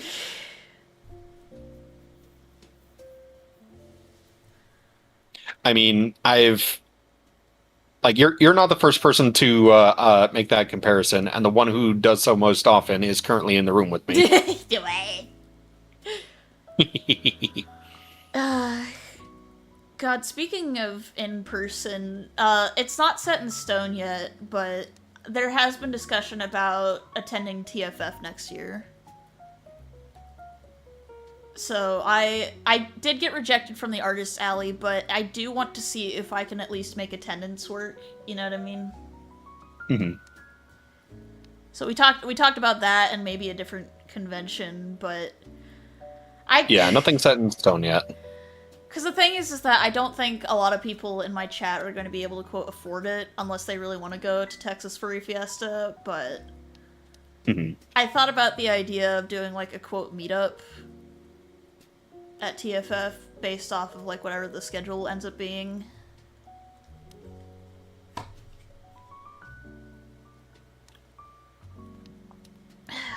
Yeah. Don't mind me looking up... I almost said that out loud. By the way, I did look it up. The room blocks for the main hotel are booked, so we'll have to go with a different hotel. Yeah, I figured.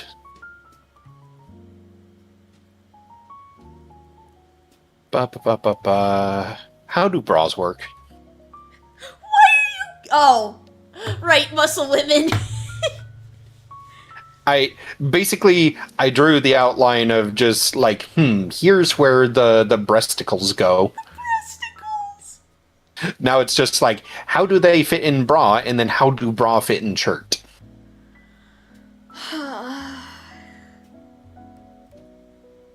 I might be putting too much effort into this.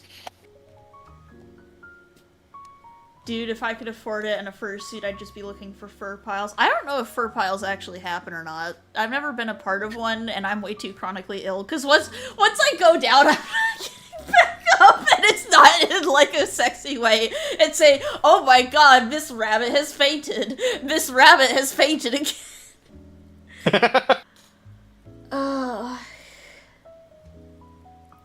I did play with the idea of if there is, like, a fursuit that I see at TFF that I absolutely fucking adore, that I adore, maybe I'll see about getting ahead.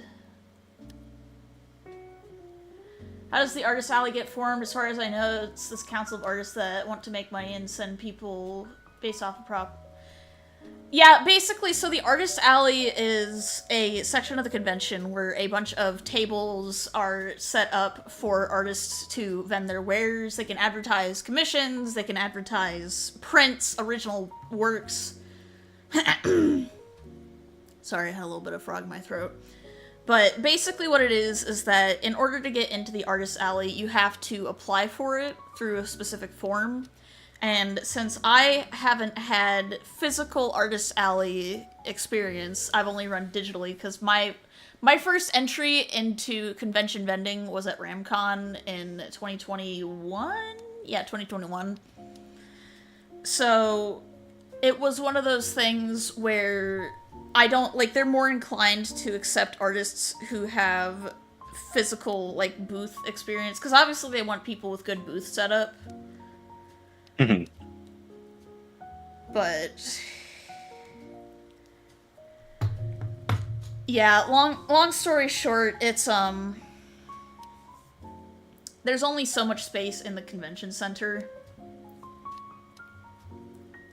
I know,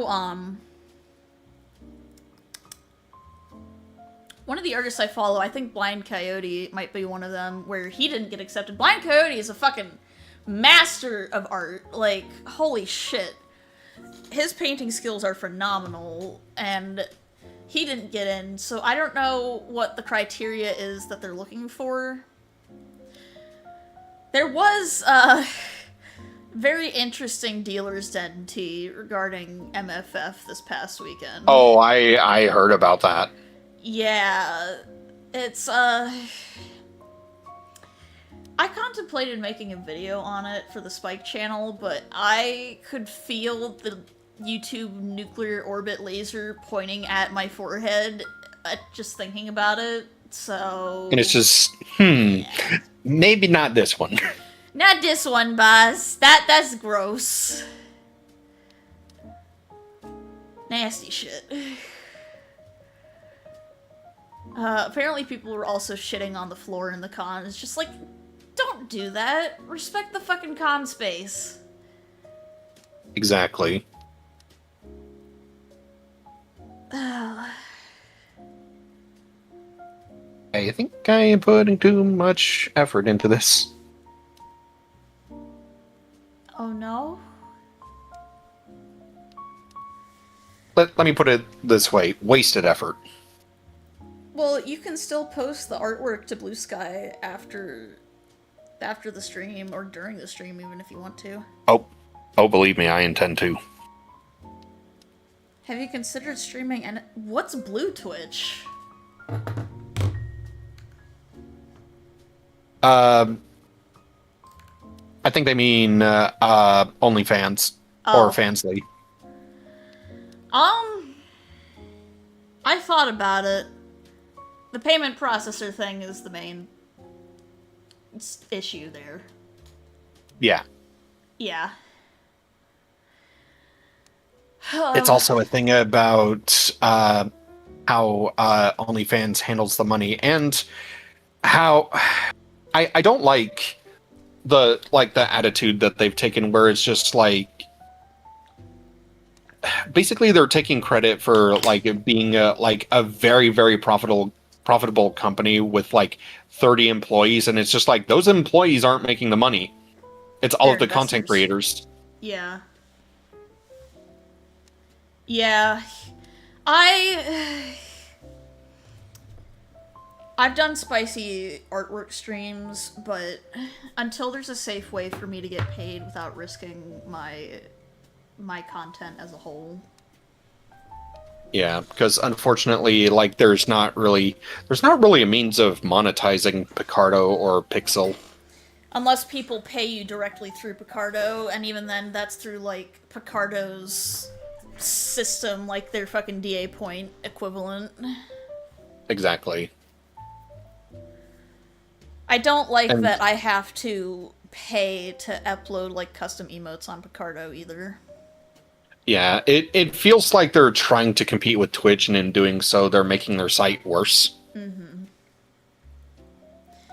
Their loading times also just aren't that great. I've noticed that streaming on Picardo, there's a lot more latency. Yeah. Uh-oh. Whoa. The creature. Does she emerge? I don't know if she emerges. I just heard the bell jingling as if she were sprinting. Jingle, jingle, jingle. Back in the day. Jingle, jingle, jingle. Back in the day, before the back rooms. Jingle, jingle, jingle. Okay, she's not in zoomy mode. She's eating. I love Old Lady Baby. I cannot express how much I love her.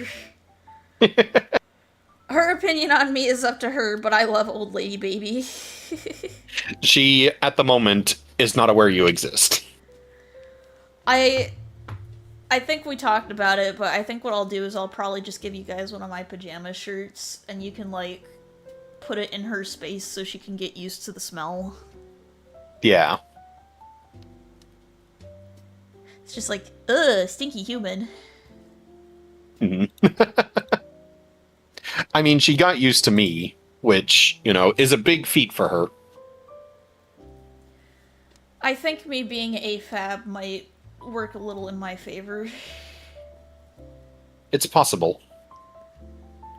I don't know if it's really pining. It's more just a we love the cats. I hear so many stories about Sorrel and their pet bird Thistle, and it's just like I don't think I'm quite diet parent, but you know what I mean.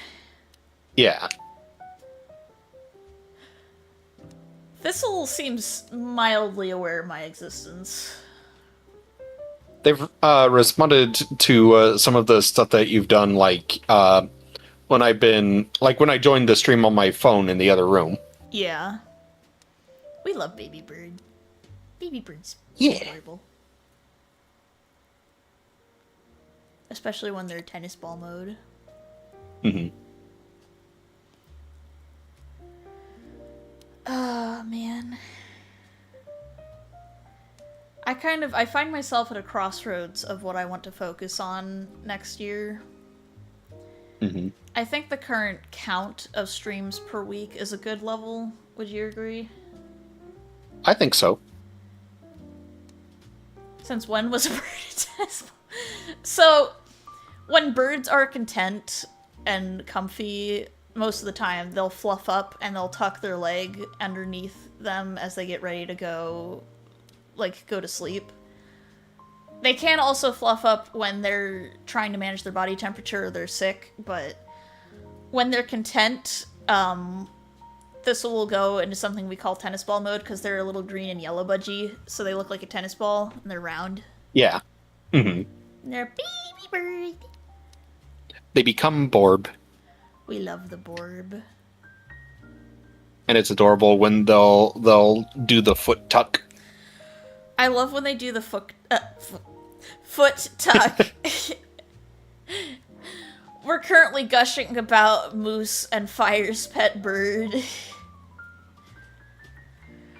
And, I think I have a potential resolution, Moose. Oh, yeah? Do we want to see about if we can get Termin ready for playtesting by either February or March of next year? I think we can try for that. I feel like... Excuse me. Because I know I can help out with the art for that. It's going to be more slow going on my end just because there are other things that I need to prioritize as well, including the shorts. Mm-hmm. Like, the shorts are the topmost priority at the moment. But when it comes to, mechanics... I don't know how helpful I can be in that. I can promise to try. I kind of wonder if the best way to put it would be to put it in someone else's hands, and we'll write out the module, and then we'll see how they handle it.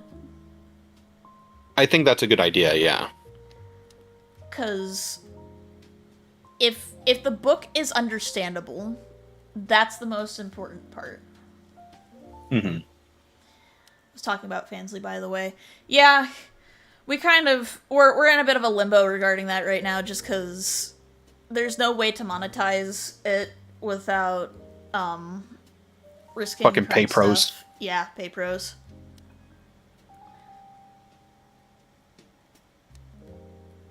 I do want to create some safe for work ARIA-related artwork.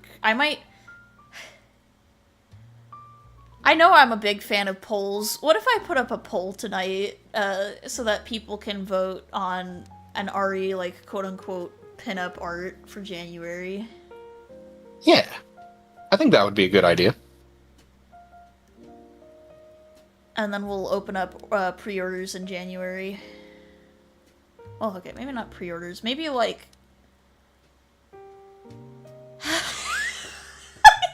when they do the book. Oh, man.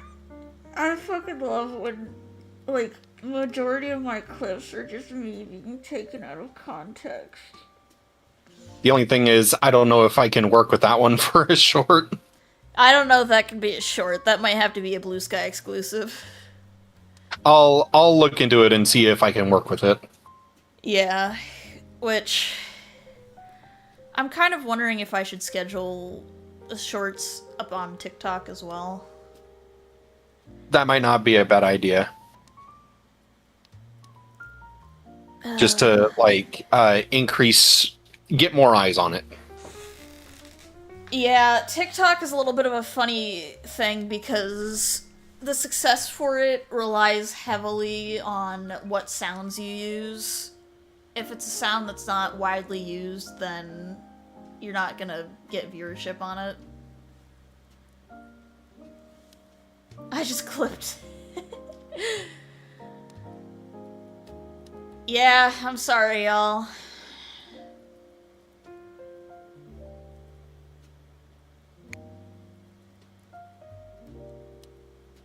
I try to set the ads to be in specific intervals so that they're not as intrusive.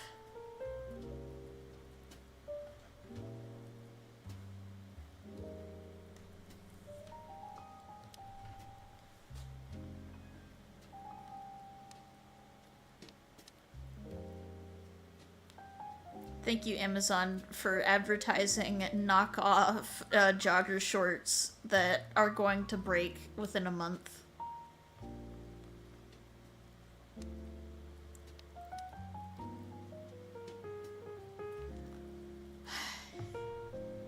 Yeah, we have that thread for it.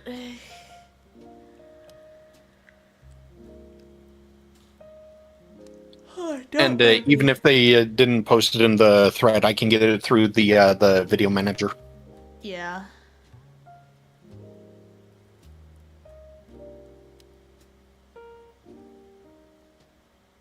Yeah. Am I? I don't know if I'm cooking with this or if I'm flailing. With the women? Yeah, I'm probably flailing. Let me see your flailing. Just trust the process. That's my entire life is trusting the process. I will mention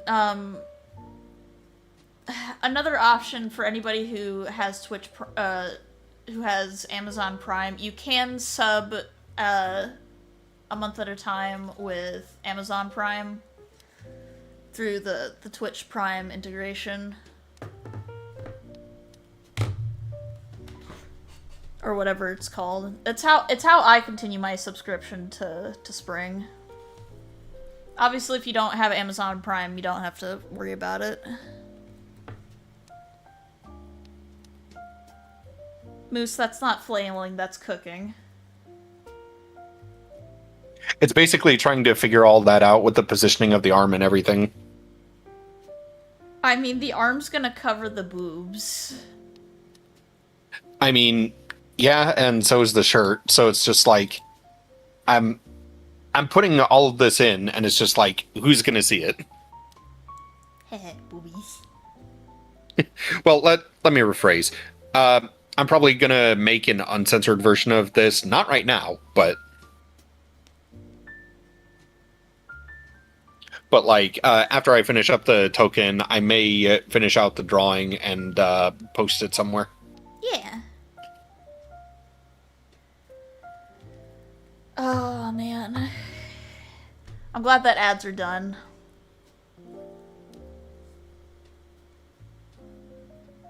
I love how me resting my chin, like my chin on my fists, looks like I'm about to duke with somebody.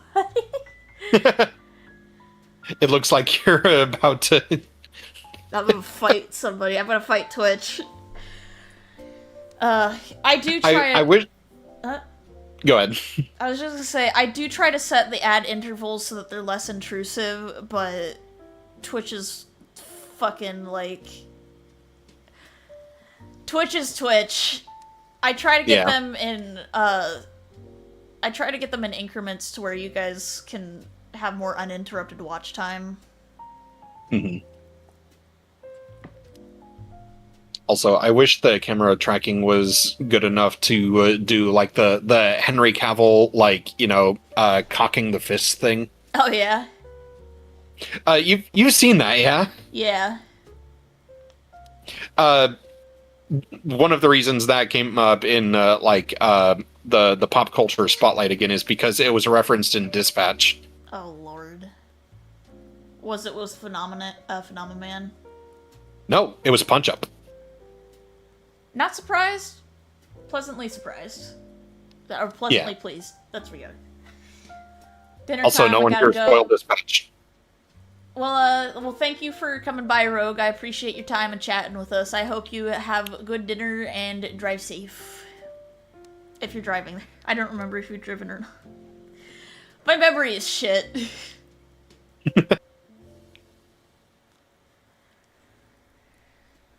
Oh, man. I didn't realize it's almost 9 p.m. It is almost 9 p.m. I haven't eaten. Moose! I didn't have a free moment to do so before stream. Food? Like, I don't want the stream to end, like, before you're ready for it to. I mean, we have been going for 2.5 hours, and it is getting late for people in other time zones. That is true. Alright, let me go ahead. We're gonna... Dibbity-doo. Raid browser.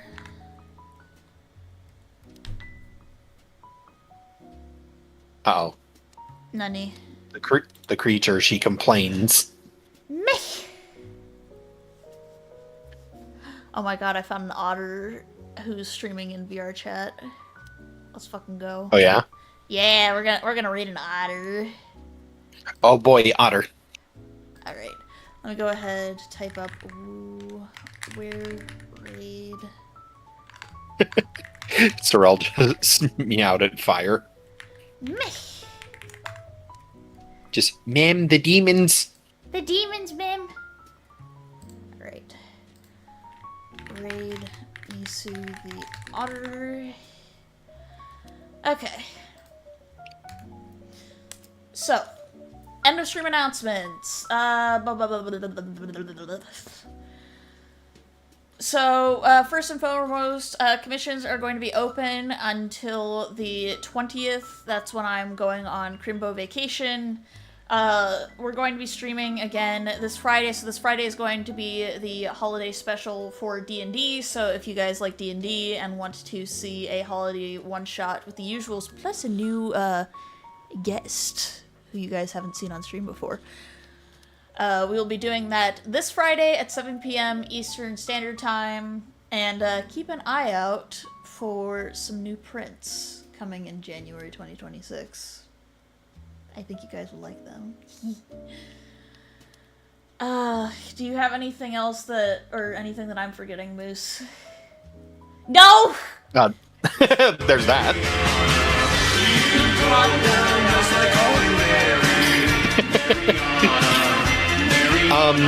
In terms of announcements, I don't think there's anything that we're missing. Well, you owe me Uriange brain rooms after that. Fuck you. This model can't do finger guns. Alright, thank you all for watching, and we will see you this Friday for Hell's Sleigh Bells. Bye-bye! Bye.